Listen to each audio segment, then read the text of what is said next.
ஹர ஹர சங்கர ஜெய ஜெய சங்கர.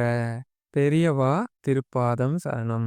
கடவுளோட அருள் இருக்கிறவங்க ஒரு முறை இத கேட்டாலோ இல்ல செஞ்சாலோ உங்களுக்கு எப்படிப்பட்ட சனி தோஷம் இருந்தாலும் உடனே உங்கள விட்டு விலகும். அது மட்டும் இல்லாம சனியால உங்களுக்கு நல்லது மட்டுமே நடக்கும் அப்படின்னு சொல்லி சில சூட்சுமங்கள் இருக்கு. அதுல சில பூஜை முறைகள் இருக்கு, வழிபாடு இருக்கு, மந்திரம் இருக்கு, பரிகாரம் இருக்கு. அதுல பெரியவா சொன்ன சில சூட்சுமமான வழிபாடு, மந்திரம், பரிகாரம் பத்தி தான் இந்த பதிவுல பார்க்க போறோம். கவலைப்படாதீங்க. இத ஒரு முறை கேட்டாலே உங்களுக்கு சனி தோஷம் விலகும். அப்படி சில சம்பவங்கள்லாம் இருக்கு. அது என்ன அப்படிங்கிறத இந்த பதிவுக்குள்ள பார்க்கலாம். வாங்க பதிவுக்குள்ள போலாம். இந்த காலகட்டத்துல நெறைய பேருக்கு இருக்கிற பிரச்சனை என்ன அப்படின்னா, ஜோதிடம் பார்த்த உடனே இந்த கிரகம் மோசமா இருக்கு, அந்த கிரகம் மோசமா இருக்குன்னு சொல்லிட்டா இவங்க ரொம்ப பயந்துர்றோம் இல்லையா? பயந்துறது மட்டும் இல்லாம அதனால ரொம்ப மன உளைச்சலுக்கு ஆளாயிரும். அதுல குறிப்பிட்டு சொல்லணும்னா சனி தோஷத்த சொல்லுவாங்க. அதுல பார்த்தீங்கன்னா 7ரை சனி, அஷ்டமத்து சனி, கண்ட சனி, விரய சனி, பாத சனி இந்த மாரி சனி அங்க இருந்தா பிரச்சனை, இங்க இருந்தா பிரச்சனைன்னு சொல்றாங்க.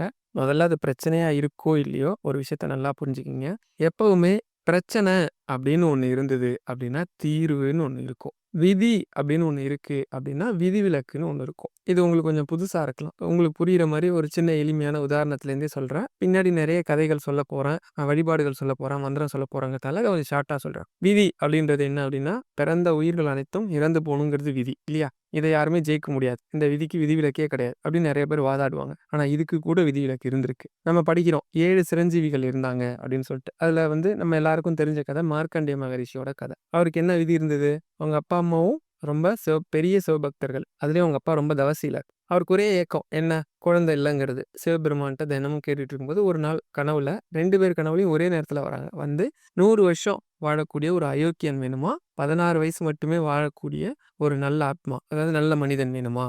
தானம், தவம், புண்ணியம்லாம் சேர்த்து இப்படி ஒரு பிள்ளையான்னு கேட்கக்கூடிய மாரி புள்ள வேணுமான்னு கேட்டது. எல்லாரும் என்ன செலக்ட் பண்ணுவோம்? 16. அவரு என்ன பண்ணிட்டாங்க 2 பேரும் 16ன்னு சொல்ட்டாங்க. ஆனா குழந்தை பொறந்து வளர ஆரம்பிச்சது தான் பயம் அதிகமாகுது. ஏன்னா, இப்படி ஒரு நல்ல புள்ள 16 வயசுக்கு மேல இருக்க மாட்டாங்கும்போது, யாருக்கு தான் மன உளைச்சல் இருக்காது? அவங்க 2 பேருக்கும் குழந்தை வளர வளர பயமா இருக்கு. அவன் பண்ற நல்ல விஷயங்கள்லாம் சந்தோஷமா இருந்தா கூட, அத அவங்களால ஏத்துக்க முடியல. மனசு அவ்வளோ வலியும் வேதனையுமா இருக்கு. 14 வயசு வரைக்கும் ஓகே. 15வது வயசு ஸ்டார்ட் ஆக போறப்ப ரொம்ப பயப்படுறாங்க. இத தெரிஞ்சுக்கிட்ட மார்க்கண்டேய மகரிஷி என்ன பண்றாருன்னா, கேட்கிறார். "ஏன்பா எப்பவுமே உங்க முகம் சந்தோஷமா இருக்கும். ஏம்மா சந்தோஷமா இருப்பீங்க? ஏன் ஒரு மாரி ரொம்ப வருத்தத்திலே இருக்கீங்கன்னதும், இதுவரைக்கும் அவர்ட்ட சொல்லல. இப்ப விஷயத்த சொல்லி தானே ஆவணும். அவரு ஒரு தூரம் கேட்கும்போது சொல்லிர்றாங்க. "இவ்வளோதானா? இதுக்கா கவலைப்படுறீங்க? நம்ம அனுதினமும் பூஜை பண்ற சிவபெருமான் நம்மள கைவிட மாட்டார்." அப்படின்னு சொல்றாங்க. அதே மாரி அவங்க குடிலுக்கு யார் வந்தாலும், எந்த சிவனடியார் வந்தாலும், மகரிஷிகள் வந்தாலும், தவசீலர்கள் வந்தாலும், இவர் மார்க்கண்டேய மகரிஷி அவங்க கால்ல விழுந்து ஆசீர்வாதம் வாங்குவார். இன்னைக்கும் நம்ம ஏதாவது ஒரு விசேஷம், ஏதாவது ஒரு நல்ல காரியத்துக்கு முன்னாடி நம்ம ஆசீர்வாதம் வாங்குற பழக்கம் இருக்கு. அது அப்ப இருந்து வந்ததுதான்னு சொல்லுவாங்க. ஏன்னா, விழுந்த உடனே இப்ப பெண்களா இருக்கும்போது தீர்க்க சுமங்கலி பவ அப்படின்னு சொல்லுவாங்க. ஆண்களா இருக்கும் பட்சத்துல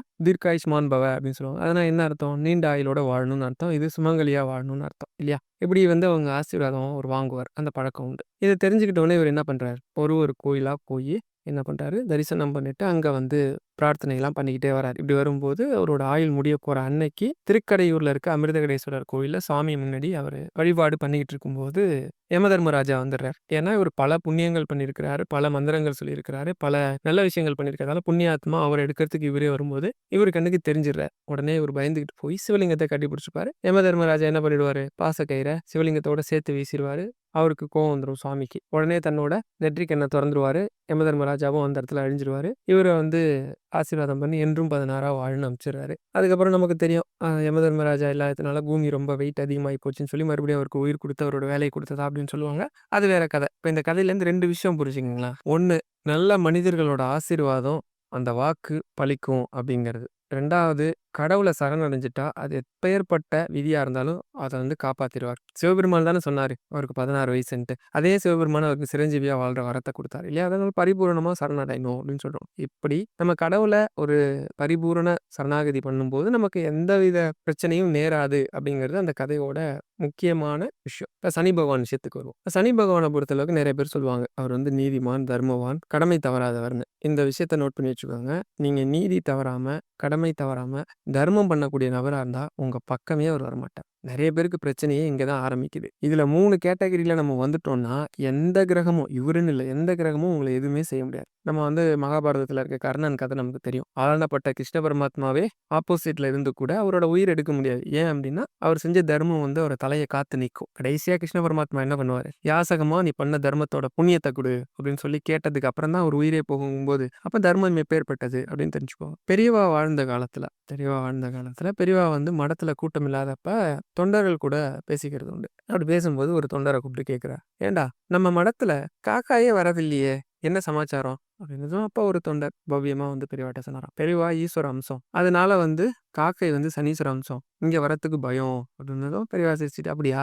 சரிடா." அப்படின்னு. இது ஏதோ 2 பேரும் பேசிக்கிறாங்க. பெரியவாவும் ஒரு சிஷ்யனும் பேசிக்கிறாங்க. பெரியவாவ அவர் புகழ்ந்து சொல்லியிருக்கிறார்ன்ற மாரி இருக்கும். அது ஒரு விதத்துல சரி, பெரியவா பரமேஸ்வரன் அம்சம்னா கூட, அதுக்கு பின்னாடி ஒரு விஷயம் ஒளிஞ்சிட்டு இருக்கு. நீங்க நல்லா கூர்ந்து கவனிச்சீங்கன்னா புரியுது. அதாவது ஏதாவது ஒரு அம்சத்த நம்ம சரணாகதி பண்ணிட்டோம் அப்படின்னா, அதனால எந்த கிரகத்தாலும் பாதிப்பு ஏற்படாது. பெரியவா பரமேஸ்வரன் அம்சம். அவங்க நாடி போற ஒருத்தவங்களுக்கும் எந்த பெரிய பிரச்சனைக்கு போனாலும் தீர்வு கிடைச்சிரும். அவங்க அதுலேருந்து வெளியில வந்துருவாங்க. அது மாரி உங்களுக்கு எந்த அம்சம் பிடிக்குதோ, அதாவது நம்ம இஷ்ட தெய்வம் வச்சிருக்கோம் இல்லையா? ஒவ்வொருத்தர் விநாயகர் வச்சிருப்போம், சிவபெருமான் இருப்பாரு, முருகன் இருப்பாரு, பெருமாள் இருப்பாங்க, அம்பாள் இருப்பாங்க. இந்த மாரி யாருக்கோ ஒரு இஷ்ட தெய்வம் இருக்கும். அந்த அம்சத்த நம்ம சரணாகதி பண்ணிட்டோம் அப்படின்னா, அவங்க நம்மள காப்பாத்திருவாங்கங்கிறத அங்கேயே பெரியவா சொல்லிட்டாங்க. சரி, இப்ப ஒரு சின்ன சின்ன வழிபாடுல இருந்து இந்த பிரச்சனைகள் தீர்க்கக்கூடிய ஒண்ணு ஒண்ணா பார்க்கலாம். உங்களுக்கு தெரியுமா அப்படின்னு தெரியல. ஏன்னா பெரியவா ஈஸ்வர அம்சம் அப்படின்னு சொன்னதுனால, அந்த ஈஸ்வரன் கதையிலிருந்து, பரமேஸ்வரன் கதையிலிருந்து நீங்க ராமேஸ்வரம் போனா ஒரு விஷயம் பாருங்க. என்ன அப்படின்னா, நம்ம எல்லாரும் ராமேஸ்வரம் போறோம். ராமநாத சாமிய தரிசனம் பண்ணிட்டு, அங்க பக்கத்துல அப்படியே இருந்துட்டு ஓடியாந்துருவோம். அப்படி இருக்கக்கூடாது. அங்க கோவில்லயே நெறைய விஷயங்கள் இருக்கு. இப்பயே அறநிலையத்துறையில நெறைய விடுறதில்லன்ற மாரி சொன்னாங்க. நான் போனப்பலாம் விட்டாங்க. என்ன அப்படின்னா, லிங்கோத்பவர் அவருக்கு பின்னாடி உப்பால செய்யப்பட்ட வஜ்ரேஸ்வரர் சாமியும், அம்பாளும் இருக்கிறாங்க. அது முதல் பிரகாரத்துல லிங்கோத்பருக்கு அப்படியே நேர் எதிர்ல இருப்பாங்க. இது எப்படி வந்துச்சு அப்படின்னா, பாஸ்கர ராயர் அப்படின்னு ஒருத்தர் இருக்கிறார். இந்த பாஸ்கர ராயர் பத்தி நெறைய பேருக்கு தெரிஞ்சிருக்கும். அதாவது ஸ்ரீவித்யா உபாசனை அதுக்கு பொருள் நெறைய பேருக்கு தெரியாதப்ப, அவரு தான் அத எழுதினாரு. பெரிய மகான் அவர். அவரு செஞ்ச ஒரு அற்புதத்த சொல்லிட்டு, அதுக்கு பின்னாடி இருக்கிற சில விஷயத்தையும் சொல்றேன். அப்பதான் இத ஏன் சொல்றேன் அப்படின்றது உங்களுக்கு புரியும். அவரு ஒரு நாள் இந்த மாரி ராமேஸ்வரம் தரிசனம் பண்றார். பண்ணிட்டு வெளில வந்தப்ப, இப்ப இருக்கிற மாரி அப்ப கடவுள் நம்பிக்கை இல்லாத ஒரு சிலர் என்ன பண்றாங்க, சேர்ந்துக்கிட்டு, "நீங்க கடவுள்ன்ற பேர்ல ஏமாத்துறீங்க. கடவுள் இருக்கிறார், காப்பாத்துவாருங்க. இதெல்லாம் சும்மா பொய்யி." அப்படின்ற மாரி விவாதம் பண்றாங்க. அவர் உடனே, "என்னப்பா என்ன பிரச்சனைன்னதும், உள்ள இருக்கிற சாமி எதால ஆனது?" அப்படின்னதும் அவர் உடனே சொல்றாரு, "மணல் லிங்கம். மணல்ல எப்படி லிங்கம் பிடிக்க முடியும்?" அப்படின்ட்டு அது மணல் பிரதேசம் தானே. உடனே என்ன பண்றாரு ஒருத்தர் அதுல, கையில மணலால லிங்கம் மாரி இப்படி புடிச்சுட்டு, ஒரு சொம்புல இருந்து தண்ணி எடுத்து அந்த லிங்கத்து மேல ஊத்துனோனே அது கரைஞ்சு போயிடுது. "நான் இந்த லிங்கத்து மேல தண்ணி ஊத்துனேன். இப்ப கரைஞ்சு போச்சு. ஆனா உள்ள இருக்கிற லிங்கம் பல வருஷமா கரையாம இருக்குதுன்னு சொல்றீங்க. இதெல்லாம் ஃப்ராடுத்தனம் இல்லையா? இதெல்லாம் மக்கள ஏமாத்துறீங்கன்ற" மாரி சொல்ட்டாரு. உடனே சுவாமிகள் ரொம்ப பொறுமையா பாஸ்கரராய சுவாமிகள் சொல்றாங்க, "சரி அப்படியா? எனக்கு ஒரு 4 படி உப்பு வாங்கிட்டு வா." அப்படின்னதும், "எதுக்குன்னு?" கேட்குறாரு. "நீ வாங்கிட்டு வாயேன் நான் சொல்றேன்." போய் ஒரு ஒரு 4 படி உப்ப வாங்கிட்டு சாமி முன்னாடி வச்சதும், நானே போய் வாங்கியிருப்பேன். ஆனா நீ என்ன தெரியுமா சொல்லுவ? நான் எதையோ அதில கலந்துட்டேன்னு சொல்லுவ. அதனால தான் உன்ன வாங்கிட்டு வர சொன்னேன்னு சொல்லிட்டு அவர் முன்னாடியே சுவாமிய அப்படியே தியானம் பண்ணி லிங்கமாவும், அம்பாளாவும் வடிக்கிறாரு. அது சாமி பேரு வஜ்ரேஸ்வரர், அம்பாள் பேரு மனோன்மணி அம்பாள். குடிச்சிட்டு, "இப்ப உன் கையில சொம்புல தான் தண்ணி இருக்கே. ஊத்து இந்த லிங்கத்து மேலன்னாராம்." ஊத்துன உடனே என்ன ஆகுது? லிங்கம் ஒண்ணுமே ஆகல. சரி இந்த லிங்கத்தையும் அம்பாளையும் எடுத்துட்டு போய் கடல் ஓரத்துல வச்சு, எவ்வளோ குடம் தண்ணி ஊத்தணுமோ எடுத்து ஊத்துப்பான்னா, அவனும் எவ்வளோ குடமோ தண்ணி எடுத்து ஊத்தி பார்க்குறான் முடியல. ஓடியாந்து எல்லாரும் சாமிகள் கால்ல தெரியாம கொண்டுட்டோம் மன்னிச்சிடுங்க. அப்படின்னதும் அப்ப சாமிகள் சொன்னாராம். ஏன்னா நான் ஒரு சாதாரண மனுஷன். நான் புடிக்கிற லிங்கத்துக்கே சாமிய தியானம் பண்ணி புடிச்ச லிங்கத்துக்கே இவ்வளோ சக்தி இருக்குது அப்படின்னா, அம்பாள் ஜெகத் ஜனனின்னு சொல்லுவாங்க. அதாவது கனகதாரா ஸ்தோத்திரத்துல நம்ம குரு ஆதிசங்கரர் அழகா எழுதியிருப்பார். ஜெகத் ஜனனின்னு அவங்கள. இந்த உலகத்துக்கெல்லாம் தாய் போன்றவள், உலகத்துக்கெல்லாம் சக்திய குடுக்கிறவ அன்னை மகாலட்சுமி. அவ கைப்பட புடிச்ச மணல் லிங்கம் எப்புட்றா உடையும்? சாட்சாத் சாமிய அவங்க தியானம் பண்ணி உள்ள இறக்கியிருக்கிறாங்கல்ல. அந்த சாமி எப்புட்றா இதாவார் அப்படின்னு சொன்னதும் எல்லாரும், "ஐயோ! மன்னிச்சிடுங்க" அப்படின்னு சொன்னாங்க. ஏன் இப்ப இந்த இடத்துல இந்த கதைய சொன்னேன்னா, அவரு அந்த அளவுக்கு சக்தி வாய்ந்தவர்ன்னு உங்களுக்கு தெரியணும். ஏன்னா, விநாயக புராணம் நெறைய பேர் கேள்விப்பட்டிருப்பீங்க. அந்த விநாயக புராணத்துல ஒரு கதை வரும். என்ன கதை வரும் அப்படின்னா, கார்ஷிப முனிவருக்கும் அதிதிக்கும் பிறந்தவங்க தான் தேவர்கள் அப்படின்னு சொல்லுவாங்க. இந்த கார்ஷிப முனிவர் தினமும் குளிச்சுட்டு விநாயகருக்கு அருகம்புல் மாலை அருகம்புல் சாத்தி வழிபாடு பண்ணுவார். அருகம்புல்லால அர்ச்சனை பண்ணுவார். இத தினமும் அதிதி பார்க்குறாங்க.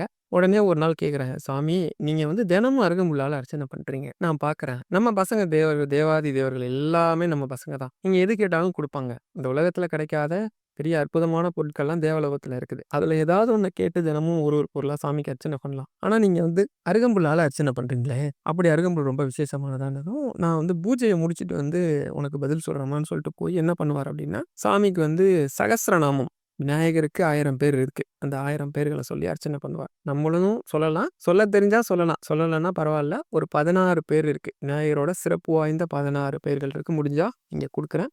ஏற்கனவே பல வீடியோல சொல்லிட்டேன். இருந்தாலும் இங்க குடுக்குறேன். இது பெரியவா சொன்னது. அந்த பெயர்கள சொல்லி நம்மளும் அருகம்புல் வச்சு அர்ச்சனை பண்ணலாம். 21 இலைகள் வச்சு அர்ச்சனை பண்றத பத்தி நான் ஒரு வீடியோ போட்டிருக்கேன். அந்த வீடியோவோட லிங்க்க குடுக்குறேன். அந்த அர்ச்சனை பண்ணி பல பேருக்கு கிடைக்கவே கிடைக்காது, நடக்கவே நடக்காதுங்கிற விஷயம்லாம் நடந்திருக்கு. அதனால அந்த அர்ச்சனையும் நம்ம வீட்லயே பண்ணலாம். அது எப்படி பண்ணணும்ன்றதையும் நான் பின்னாடி சொல்றேன். அர்ச்சனை பண்ணி முடிச்ச அருகம்புல் இருக்கு இல்லையா? அதுல ஒரு அருகம்புல் எடுத்து குடுத்து, தேவலோகத்துல போயி இதுக்கு சமமான ஒரு பொருள் வாங்கிட்டு வா. நாளைக்கு அத வச்சு அர்ச்சனை பண்ணலாம் அப்படின்னதும் சரின்னு இவங்க சொல்லிட்டாரேன்னு சொல்லி மேல ஒத்துக்கணும்னு இந்திரதேவன் என்னம்மா இந்த பக்கம் வந்திருக்கிறீங்க என்ன விஷயம்னா அப்பா இந்த மாதிரி இதுக்கு சமமான ஒரு பொருள் வாங்கிட்டு வர சொன்னார் பண்ணதும் சரின்னு ஒரு தராசை வச்சு இதுக்கு என்ன ஈடான பொருள்னா ஒரு குண்டுமணி அந்த காலத்துலலாம் தங்கத்தை வந்து அளக்கிறதுக்கு குண்டுமணியை தான் பயன்படுத்துவாங்க ஒரு குண்டுமணி வச்சாலே சரியாயிடும் அது எதுக்கு அப்பா இதை கேட்டாருன்னு தெரியல சரின்னு ஒரு குண்டுமணி தங்கத்தை எடுத்து வச்சு பார்க்குறாங்க இது ரெண்டும் சரிசமமாகல கொஞ்சம் வியப்பு இருந்தாலும் இன்னொரு குண்டுமணி வைக்கிறாங்க ஒன்றும் நடக்கல ஒரு தங்க கட்டி வைக்கிறாங்க நடக்கல இப்படி ஒரு பொருட்களா பூலோகத்தில் கிடைக்காதுன்னு சொல்லக்கூடிய தேவலோகத்தில் இருக்கக்கூடிய ரொம்ப அரிய பொருட்கள் விலை உயர்ந்ததுன்னு சொல்லுவோம் பார்த்தீங்களா அந்த மாதிரி எல்லா பொருட்களையும் எடுக்கிறாங்க ஒன்று ஒன்றா அப்பயும் கூட திராசு வந்து கீழ் நோக்கி போகவே மாட்டேங்குது அருகம்புல் கீழே இருக்குது அந்த திராசு மேலேயே இருக்குது ஒன்றுமே பண்ண முடியல இப்போ இந்திரன் இருக்கார் இல்லையா அவரோட தலைக்கவசம் போட்டிருக்காருல அதோட எடை எந்த அளவுக்கு சமமானதுன்னு சொல்லுவாங்க அப்படின்னா ஒரு சிலர் சொல்லுவாங்க பூமிக்கு சமமான இடையுடையது இங்க இருக்கிற கிரகங்களுக்கு சமமான இடையுடையது அப்படின்ற மாதிரி சொல்லுவாங்க யார் தேவேந்திரனா பொறுப்பேற்றுக்கிறாங்களோ அவங்கள தான் அதை சுமக்க முடியுன்ற மாதிரிலாம் சொல்லுவாங்க அந்த கிரீடத்தையே கைட்டி அந்த இது மேலே வைக்கிறார் வச்சா கூட கீழே போக மாட்டோம் ஆஹா ஏதோ தப்பாயிடுச்சு அப்பா சொல்லி அமைச்சிருக்காருன்னா அதில் ஏதோ ஒரு காரணம் இருக்கும் வாமா அப்பாட்டையே போகலான்னு சொல்லிட்டு நேராக வராங்க இப்போ மறுநாள் ஆயிடுது மறுநாள் காலைல சாமி குளிச்சுட்டு என்ன பண்ணுறாங்க கொஞ்சம் அருகம்புல் எடுத்துக்கிட்டு போய் அர்ச்சனை பண்ணுறதா போயிட்டு இருக்கும்போது இவங்க எல்லாம் வழியில் வந்ததை பார்த்துட்டு இருங்க நான் சாமி கும்பிட்டுட்டு வந்து பேசுகிறேன்னு சொல்லிட்டு போய் இன்னைக்கும் சாமிக்கு வந்து அர்ச்சனை பண்ணுறான் பண்ணிட்டு ஒரு அருகம்புல் எடுத்து கொடுத்து என்ன உங்க சந்தேகம் அப்படிங்கிறது இந்த மாதிரி எவ்வளோ பொருட்களை வச்சு பார்த்தோம் பேலன்ஸ் ஆக மாட்டேங்குது அப்படின்னதும் இப்போ கையில் கொடுத்துருக்கல இந்த அருகம்புல் இதை போய் வச்சு பாருங்க அப்படின்னதும் போய் அந்த திராசில் வச்சாங்களாம் எல்லா பொருளையும் எடுத்துட்டு இப்போ பார்த்தா 2 திராசம் சமமான தான் அதனால அருகம்புல்லுக்கு வந்து அவ்வளோ உயர்ந்த தன்மை இருக்குது விநாயகருக்கு ரொம்ப பிடிக்கும் அதுவும் விநாயகருக்கு சாத்தின அருகம்புல்லோட சக்தி இருக்கு பார்த்தீங்களா அளவிட முடியாதுன்னு சொல்லுவாங்க அதனால விநாயகருக்கு அருகம்புல் சாத்தி வழிபாடு பண்றது ரொம்ப வசதியானது இருக்கிற எத்தனையோ பொருட்கள் இருந்தா கூட உங்களால் முடிஞ்சு ஒரு 5 அருகம்புல்லாவது விநாயகருக்கு வச்சு இது வேணும்னு கேட்டுட்டா கொடுத்துருவார் சாமியார் இந்த 1000 நாமம் சொன்னேன் இல்லையா இந்த 1000 நாமத்துக்கு பாஸ்கரசர் ஆயர் சுவாமிகள் வந்து விளக்கம் எழுதியிருக்கிறான் அதை வந்து கத்தியோகம்னு நினைக்கிறேன் அது பேர் சரியா எனக்கு நினைவில் கத்தியோகம் தான் நினைக்கிறேன் அதுக்கு என்ன அர்த்தம் அப்படின்னா மின்மினி பூச்சின்னு அர்த்தம் அதாவது சூரியனுக்கு முன்னாடி மின்மினி பூச்சியோட வெளிச்சம் எப்படியோ அது போல இந்த 1000 நாமத்துக்கு நான் எழுதியிருக்கிற விளக்க உரைங்கிறது இவ்வளோதான் இருக்கும் அது வந்து ஒரு சூரியன் மாதிரி அளவிடவே முடியாத ஒளியை தரக்கூடியது நான் எழுதியிருக்கிற விளக்க உரைங்கிறது இந்த மின்மினி பூச்சியோட வெளிச்சம் மாதிரி அப்படின்னு சொல்லிட்டு ஒரு இடத்த சொல்றாங்க மென்ஷன் பண்றாங்க என்ன சொல்றாங்கன்னா இந்த மாதிரி ஒரு விநாயகருக்கு சகசரநாமம் இருக்குன்னோ விநாயகருக்கு அருகம்புல் சாத்துறது ரொம்ப விசேஷம்னோ இல்ல விநாயகருக்கு வந்து இந்த மாதிரி சகசரநாமம் அதை பத்தி நினைச்சாலோ மற்றவளுக்கு இப்படி ஒண்ணு இருக்குன்னு சொன்னாலோ பெரும் புண்ணியம் வந்து சேரும் எந்தவித கிரக தோஷமும் நம்மளை அண்டாதுன்னு சொல்றாரு இது ரொம்ப சிறப்பானது நீங்க வந்து இப்ப எனக்கு வந்து சனி வந்து இங்க இருக்கிறார் சார் ஜோதிடர் இப்படி சொல்லிட்டாரு ஒரு 25,000 கொடுத்து பரிகாரம் பண்ணாதான் சரியாயிடும்னு சொல்லிட்டாருன்னா தயவு செஞ்சு பயப்படாதீங்க உண்மையிலேயே சொல்றேன் காலையில எல்லார் வீட்லயும் விநாயகர் இருப்பார் விநாயகர் படத்தை முன்னாடி குளிச்சுட்டு சுத்தபத்தமா ஒரு ட்ரெஸ்ஸை போட்டுக்கிட்டு கொஞ்சமா அருகம்புல் வச்சு விநாயகர் அகவல் சொல்லி தினமும் வழிபாடு பண்ணிக்கங்க உங்களுக்கு காலையிலயோ இல்ல மத்தியானமோ இல்ல சாயந்தரமோ இரவோ எந்த நேரம் கிடைக்குதோ எந்த நேரத்திலயும் இவரை போய் சரணாகதி பண்ணலாம் அவர் வந்து கால நேரம்லாம் முக்கியம் கிடையாது நம்பிக்கை தான் முக்கியம் எனக்கு வந்து சொல்ல வரல சார் எனக்கு தப்பா வருது அவர் மேல இருக்கிற நம்பிக்கை தான் முக்கியம் நீங்க தப்பா சொல்றீங்களா ஒன்றும் தண்டனைலாம் கொடுத்துட மாட்டாரு அப்படிலாம் அவர் நினைக்கக்கூடிய கடவுள் கிடையாது எந்த கடவுளும் கொடுக்க மாட்டாங்க நீங்க உடனே சார் எனக்கு இது மாதிரி உச்சரிப்பு வரல சார் தப்பா சொல்லிட்டேன் முழு நம்பிக்கையோட கடவுளை நம்பி சொல்றீங்க அப்படின்னா உச்சரிப்பை பத்தி நீங்க கவலைப்பட வேண்டிய அவசியம் இல்லை இதுல இன்னொன்னு சொல்றேன் பாருங்க வீட்டுல ஒரு தாம்பாளம் ஒன்று வச்சுக்கோங்க அது பித்தளை பாத்திரமா இருந்தா ரொம்ப நல்லதுன்னு சொல்லுவாங்க ஒருவேளை எனக்கு இதெல்லாம் வசதி இல்லை சார்னா ஒன்றும் கவலைப்பட வேண்டாம் உங்கள்கிட்ட என்ன தட்டு இருக்கோ இல்லை தாம்பாளம் இருக்கோ வச்சுக்கோங்க ஏதோ ஒரு இலை ஒரு வாழை இலை ஒரு அரச இலை மா இலை எந்த இலை கிடைக்குதோ ஏன்னா டேரக்டா தட்டில் வந்து நீங்கள் சாமியை வைக்கக்கூடாது அப்படிங்கிறதுக்காக அந்த இலையை வச்சு அது மேலே ஒரு மஞ்சள் பிள்ளையார் பிடிச்சி வச்சு 21 இலைகள் இருக்கு அதில் கரிசலாங்கண்ணி இலை ரொம்ப முக்கியம் அதே மாதிரி அருகம்புல் ரொம்ப முக்கியம் இது 21 இலைகள் என்னென்னு சொல்லி நான் ஒரு வீடியோ நானே என் கைப்பட எப்படி பண்ணணும்னு வீட்டில் பண்ணியும் காமிச்சிருக்கேன் அந்த லிங்கை கொடுக்குறேன் பார்த்து அப்படி வாரத்தில் 1-2 முறையாவது நீங்கள் வந்து விநாயகருக்கு வழிபாடு பண்ணீங்க அர்ச்சனை பண்ணீங்க உங்கள் வீட்டிலே பண்ணலாம் அர்ச்சனை பண்ணி முடிச்சதும் ஒரு பாத்திரத்திலையோ இல்லை ஒரு கவர்லையோ எடுத்து வச்சிருந்து நீர்நிலைகள்லையோ இல்லை கால்படாத இடத்துலையோ கரைச்சி ஊற்றுறது நல்லது இப்போ நம்ம சாமியை வந்து கும்பிட்டுட்டோம் அந்த மஞ்சள் பிள்ளையாரை என்ன பண்ணுறது அர்ச்சனை பண்ண பொருள் என்ன பண்ணுறது நிறைய பேருக்கு தெரியாது ஏதோ ஒரு ஆற்றுலையோ குளத்துலையோ கொண்டு போய் போடுறது நல்லது இல்லை சார் அதெல்லாம் இல்லை நான் டவுனில் இருக்கேன் அப்படின்னா அந்த சாமியை வந்து கரைச்சி கால் கை படாத இடம் அதாவது நம்ம புழங்காத இடம் இருக்கும் பார்த்தீங்களா? அந்த மாரி ஒரு இடத்துல கொண்டுட்டு போய் அத ஊத்திறது நல்லது. இப்படி செய்றது ரொம்ப விசேஷம். இப்படி செஞ்சீங்க அப்படின்னா, இந்த கிரகம்னு இல்ல, எந்த தோஷமும், எந்த பிரச்சனையும் உங்கள அண்டாது. அதுக்கு என்ன பண்ணணுமோ, என்ன பண்ணா அது சரியாகுமோ, அத அவரே சூட்சமமாவோ, இல்ல யார் ரூபமாவோ பண்ணுவார். உங்களுக்கு எல்லாருக்கும் இந்த சனீஸ்வர பகவான் கதை தெரியும்னு நெனைக்கிறேன். இருந்தாலும் ஒரு தடவ சொல்றேன். சனீஸ்வர பகவான் விநாயகர புடிக்க வேண்டிய நேரம் வந்துருச்சு. இது விநாயகருக்கும் தெரியும். எப்படியும் புடிக்க வராருன்னு சொல்லிட்டு இவரு என்ன பண்றாரு, ஏதோ ஒண்ணு எடுத்து படிச்சுட்டு இருக்க மாரியே, எழுதிட்டு இருக்க மாரியே உட்கார்ந்திருப்பார். சனீஸ்வர பகவான் வந்து நின்ன உடனே இந்த மாரி, "சாமி உங்கள வந்து நான் ஒரு 7½ வருஷம் பிடிக்க வேண்டிய காலம் வந்திருக்குது. அதுக்கு என்ன தாராளமா பிடிச்சீங்க. முக்கியமான ஒரு விஷயம் படிச்சுக்கிட்டு இருக்கேன்னா, எழுதிட்டு இருக்கேன்னா சொல்லுவார். அதனால நாளைக்கு வாங்களேன்" அப்படின்னதும் சனீஸ்வர பகவானுக்கு தெரியும். விநாயகர் வந்து புத்திக்கான கடவுள். ஏதாவது ஒரு ட்ரிக் பண்ணிடுவாரு அப்படின்னு சொல்லிட்டு, "ஒரு உத்தரவாதம் குடுங்களேன் சாமி" அப்படின்னதும், "என்ன மாரி உத்தரவாதம்?" "சரி, ஒண்ணும் பிரச்சனை இல்ல. எனக்கு முன்னாடி இருக்கிற அந்த பாறையில இன்னைக்கு போயிட்டு, நாளைக்கு வந்து உங்கள புடிச்சுக்கிறேன்" அப்படின்னு எழுதிட்டு போங்க. நாளைக்கு வந்து என்ன தாராளமா புடிச்சுக்கலாம். அது இப்போ அவருக்கு சந்தோஷம். ஒரு நல்ல வேள. நாளைக்கு வந்தா இவரு மாட்டேன்னு சொல்ல முடியாது. ஏன்னா, இங்க எழுதியிருக்கோன்றத சாட்சியா கான்னு சொல்லிட்டு அவரு எழுதிட்டு போயிறாரு. மறுநாள் வந்ததும் மறுநாளும் இவரு ஏதோ படிச்சுட்டு இருக்க மாரி உட்காந்துருக்காரு. இப்ப வந்து சாமி அப்படின்னு நின்ன உடனே அவர் சொன்னாராம். "என்ன விஷயம்?" அப்படின்னது. "இந்த மாரி என்ன உங்கள பிடிக்கிறதுக்காக நான் வந்திருக்கிறேன்" அப்படின்னதும், "பிடிக்கிறதுக்கா? நேத்து என்ன எழுதிட்டு போனீங்க? அத எடுத்து படிங்க" அப்படின்னதும், அவர் உடனே "இன்னைக்கு போயிட்டு நாளைக்கு வரேன்னு எழுதியிருக்கிறேன் சாமி." இப்படியே சொல்லி, சொல்லி, சொல்லி என்ன பண்றாரு 7½ வருஷம் ஓடி போயிடுது. 7½ வருஷம் முடிஞ்சு மறுநாள் வந்து நிக்கிறாரு. "சாமி" அப்படின்னதும், "சொல்லுங்க என்ன விஷயம்னதும்" இந்த மாரி 7½ வருஷம் உங்கள புடிக்கலன்னா, அந்த பீடை, அந்த இது வந்து என்ன பாதிக்கும். அப்ப நான் என்ன பண்றது? 7½ வருஷம் உங்கள பிடிக்காம விட்டுட்டேன். ஏதாவது ஒரு உபாயம் நீங்க தான் சொல்லணும். ஏன்னா, எல்லா வழிகளும் உலகத்துல இருக்கக்கூடிய எளிமையான பிறரை காப்பாத்தக்கூடிய அத்தனை வழிகளும் தெரிஞ்ச ஒரு கடவுள்னா, அது விநாயகர்ன்னு சொல்லுவாங்க. அதனால தான் தமிழ்நாடு ஃபுல்லா எல்லா இடத்துலயும் விநாயகருக்கு வழிபாடு சிறப்பா இருக்குது. எளிமையா இருப்பார். உடனே சரி, அப்பன்னா ஒரு நிபந்தனை. என்ன நாடி இருக்கிறவங்கள, என்ன நம்பி இருக்கிறவங்கள, என்ன வழிபாடு பண்றவங்கள, என்ன துதிக்கிறவங்கள, ஒரு காலத்திலயும் அவங்க பக்கத்திலேயே போகக்கூடாது. அப்படின்னதும், "சரி சாமி" அப்படி ஒரு உத்தரவாதம் குடுக்குறேன்னதும், சரி ஒண்ணும் இல்ல. அருகம்புல் மாலை, அருகம்புல்லால மாலை கட்டியோ, அர்ச்சனை பண்ணியோ போட்டு விநாயகர் அகவல் சொல்லி வழிபாடு பண்ணுங்க. உங்கள எந்த காலத்திலயும் சனி தோஷம் அண்டாது. ஏன்னா, அவர் அர்ச்சனை பண்றவங்களுக்கு சனிய வந்து தீண்ட மாட்டாருன்னு அவரே உத்தரவாதம் குடுத்துட்டாரு. இப்ப இவரே அர்ச்சனை பண்ணாருன்னா, அப்புறம் எப்படி சனி தோஷம் அவருக்கே பிடிச்சிருமா? பிடிக்காது இல்லையா? இன்னைக்கும் சொல்லுவாங்க. பிரம்ம முகூர்த்தத்துல சனீஸ்வர பகவான் வந்து விநாயகருக்கு அர்ச்சனை பண்ணுவார் அப்படின்னு சொல்லிட்டு. இது வந்து 100% உண்ம. நீங்க வேணும்னா விநாயகருக்கு அருகம்புல் மாலை சாத்தியோ, இல்ல வந்து அருகம்புல்லால அர்ச்சனை பண்ணியோ, இல்ல வீட்லயே நீங்க அர்ச்சனை பண்ணியோ, ஒரு சிதறு தேங்காய் போட்டு நீங்க வழிபாடு பண்ணி பாருங்க. எப்படிப்பட்ட கடுமையான தோஷத்துல இருந்தாலும் அதிலிருந்து தப்பிக்கிற ஒரு சுலபமான வழிய உங்களுக்கு காட்டி, உங்கள அதிலேருந்து எஸ்கேப் பண்ணி விட்டுரும். அடுத்து நம்மளோட நெறைய புராணங்கள், இதிகாசங்கள், சில சம்பவங்கள், கதைகள கேட்கறது மூலியமாவே நமக்கு புண்ணியம் கிடைக்கும். சில தோஷங்கள் விலகும் அப்படின்னு சொல்லுவாங்க. அதுல ரொம்ப முக்கியமான ஒரு கதை. நாரதர் ஒரு தடவ என்ன பண்றாரு அப்படின்னா, சிவபெருமான்ட்ட போறார். போயிட்டு பகவானே, மனுஷங்க ரொம்ப கஷ்டப்படுறாங்க. அதுலயும் வந்து இந்த கிரகச்சாரங்கள் வந்து மாறும்போது, சில விஷயங்கள் நடக்கும்போது ரொம்ப கஷ்டப்படுறாங்க. அதுல சனி பகவானால உண்டாகக்கூடிய அந்த துன்பம் இருக்கு இல்லையா? இத வந்து போக்கக்கூடிய ஏதாவது ஒரு உபாயம் இருக்கா? ஏன்னா, அந்த சமயம் மக்கள் படுற கஷ்டம் வந்து சொல்லி மாளாது அப்படி இருக்குது. அப்படின்னது அப்ப சிவபெருமான் சொன்னாங்களாம். கவனமா இத கேளுங்க நாரதரே. இத வந்து பயபக்தியோட கேட்கிறவங்களே சனியால் ஏற்படக்கூடிய துன்பத்திலிருந்து விடுதலை பெற முடியும். சனியோட சங்கடங்கள வந்து நான் போக்கிக்க முடியும் அப்படின்னு சொல்லிட்டு, தசரத மன்னன் அவரோட கதைய வந்து சொல்ல ஆரம்பிச்சாங்களாம். என்ன அப்படின்னா, ரகுகுலத்தில் பிறந்தவர் தான் தசரத மகா சக்கரவர்த்தி. நம்ம எல்லாருக்கும் தெரியும். ஸ்ரீராமச்சந்திர மூர்த்தியோட அப்பா.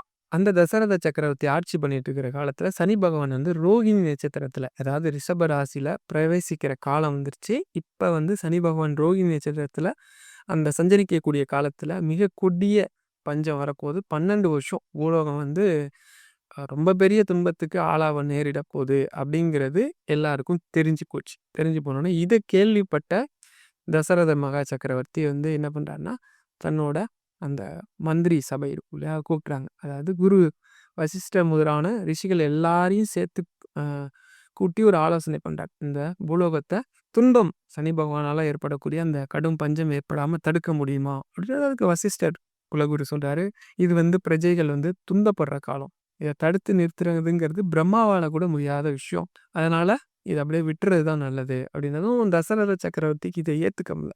இல்ல நம்ம மக்கள் கஷ்டப்படுறத நம்ம எப்படி பார்த்துட்டு இருக்க முடியும் அப்படின்னு சொல்லிட்டு, இதுக்கு ஏதாவது ஒரு வழி நம்மளே பண்ணணும்னு சொல்லிட்டு என்ன பண்றாரு அப்படின்னா, பூலோகத்தில இருந்து நேரடியா சனி பகவான போயி பார்க்கறது அப்படின்னு சொல்லிட்டு, துன்பம் நேராம நம்ம மக்கள காப்பாத்துறதுக்காக இவரே புறப்படும்போது தன்னோட வஜ்ர கவசத்த போட்டுக்கிட்டு, வில்லி அம்பு எடுத்துக்கிட்டு நட்சத்திர மண்டலத்துக்குள்ள பிரவேகமாறாரு. உள்ள நுழைஞ்சு போறாரு. எப்படி போறாரு அப்படின்னா, தன்னோட வெள்ளி ரதத்துல தங்கத்தால் ஆன அந்த இத போத்துன குதிரைகளோட ஒரு ஒளி வீசக்கூடிய ஒரு கொடிய வந்து சுமந்துட்டு அப்படியே அந்த ரதமானது வான்வெளி மண்டலத்துல நீந்தி போகுது. இத பார்க்கும்போது பார்த்தா, அப்படியே இன்னொரு சூரியன் வந்து இருக்கிற மாரி இருக்குது. வில்ல வந்து நாணயத்தை ரெடியா வச்சுக்கிட்டு இருக்கிறார். எப்படி போறாரு அப்படின்னா, ரோகிணி நட்சத்திரத்த பின்தொடர்ந்து நட்சத்திர மண்டலத்த ஒண்ணு ஒண்ணா பின்தொடர்ந்து போறாரு. அப்படி ரோகிணி நட்சத்திரத்த பின்தொடர்ந்து இவரு போயிட்டுருக்கார். போயிட்டுருக்கும்போது, இவரு போற அந்த இத பார்த்தீங்கன்னா, இவரோட கம்பீரம். ஏன்னா, இவரு ஒரு சாதாரண ஆள் கிடையாது. நெறைய தானம் பண்ணியிருக்கிறார். தர்மம் பண்ணியிருக்கிறார். யாகம் பண்ணியிருக்கிறார். புண்ணியத்த சேர்க்கக்கூடிய அத்தனை விஷயத்தையும் பண்ணியிருக்கிறார். அப்படி இருக்கும்போது, இவரு என்ன பண்றாரு, வில்ல நாணயத்திட்டு போறத பார்த்தா,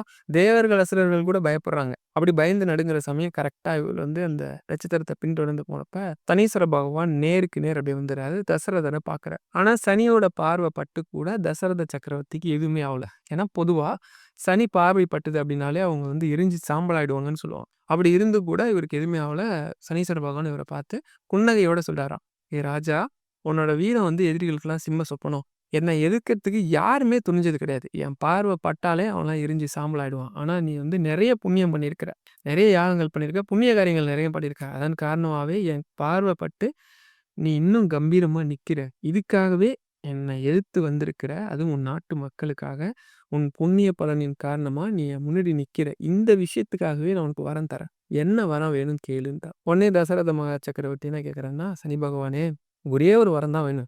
நீங்க ரிஷப ராசியில ரோஹிணி நட்சத்திரத்துல பிரவேசிக்கிற காலத்துல உலக மக்களுக்கு துன்பம் வரப்போகுது அப்படின்னு சொல்றாங்க. சூரியர், சந்திரர் இந்த உலகத்துல உள்ள வரைக்கும் எந்த காலத்திலயும் அது நடக்கவே கூடாது. அத ஒரு வரமா எனக்கு குடுங்க அப்படின்னு சொல்லி கேட்டதும், சனி பகவான் அப்படியே ஆகட்டும் அப்படின்னு சொல்லிட்டா. சரி, இவ்வளோ தூரம் உன் நாட்டு மக்களுக்காக என்னையே ஏத்து வந்திருக்கிறதால, உனக்காக தனிப்பட்ட முறையில ஒரு வரம் கொடுக்கணும்னு நினைக்கிறேன். உனக்கு என்ன வரம் வேணும்னு கேளு அப்படின்னதும், மறுபடியும் இவரு அதே தான் கேட்கிறார். ரோஹிணி நட்சத்திரத்த பிரவேசிக்கக்கூடிய அந்த பஞ்சம் வரக்கூடாதுன்னதும், ஏற்கனவே அத தான் குடுத்துட்டேனே, உனக்குன்னு ஒரு வரம் கேளு அப்படின்னதும், அவர் என்ன பண்றாருன்னா, தசரதன் வந்து வாக்கு தேவதையான சரஸ்வதிய தியானம் பண்ணி, சனி பகவான குறிச்சு வந்து குறிப்பா அவர வந்து போற்றி புகழக்கூடிய ஒரு ஸ்தோத்திரம் பாடியிருக்கார். இது பேர் வந்து தசரத சனிக்கவசம். நான் இங்க வந்து இத இப்ப படிச்சு காட்டுறேன். ஆனா இதையே நம்ம வந்து ஏற்கனவே ஒரு வீடியோ நம்மளுக்கே வந்து சனீஸ்வர பகவான்ல போற்றக்கூடிய இந்த மாரி சில முக்கியமான குறிப்புகள் அடங்குன சில வீடியோ குடுத்துருக்கோம். சில விஷயங்கள் அதுல கம்மியா இருக்கும். அதுல இருக்கிறதால திரும்ப அத நான் இங்க படிச்சேன் அப்படின்னா, ரீயூஸ்டு கன்டென்ட்ன்னு சொல்லி YouTubeலேருந்து இந்த வீடியோவ எடுத்துருவோம். அதனால கொஞ்சம் ஃபாஸ்ட்டா படிக்கிறேன். படிச்சா தான் அது கரெக்ட்டா இருக்கும். இப்ப படிச்சு காட்டுறேன். தசரத சனிக்கவசம். நமः கிருஷ்ணாய நீலாய சிதிகண்டநிவாய ச நமः காலாக்னிரூபாய கிருதாந்தாய ச வை நமः நமோ நிர்மாம்சதேகாய தீர்க்கத்மஜ்ருசடாய ச நமோ விசாலநேத்ராய शुष्कोदरभयाक्रदे நமः புஷ்கலகாத்ர தசரத சனிக்கவசம். நம கிருஷ்ணாய நீலாய சிதிகண்டநிவாய ச நம காலாக்னிரூபாய கிருதாந்தாய ச வை நமः நமோ நிர்மாம்சதேகாய தீர்க்கஜ்மஜ்ருசடாய ச நமோ விசாலநேத்ராய शुष्कोदरभयाक्रदे நமः புஷ்கலகாத்ராய ஸ்தூலரோம்ணே வை நமः நமோ தீர்க்காய शुष्काय காலதம்ஷ நமோஸ்துதே நமஸ்தே கோடராக்ஷாய துர்நிச்ராய வை நமः நமோ கோராய ரௌத்ராய பீஷணாய கபாலினே நமஸ்தே சர்வபக்ஷாய வலிமுகாய நமஸ்துதே சூரியபுத்ர நமஸ்தேஸ்து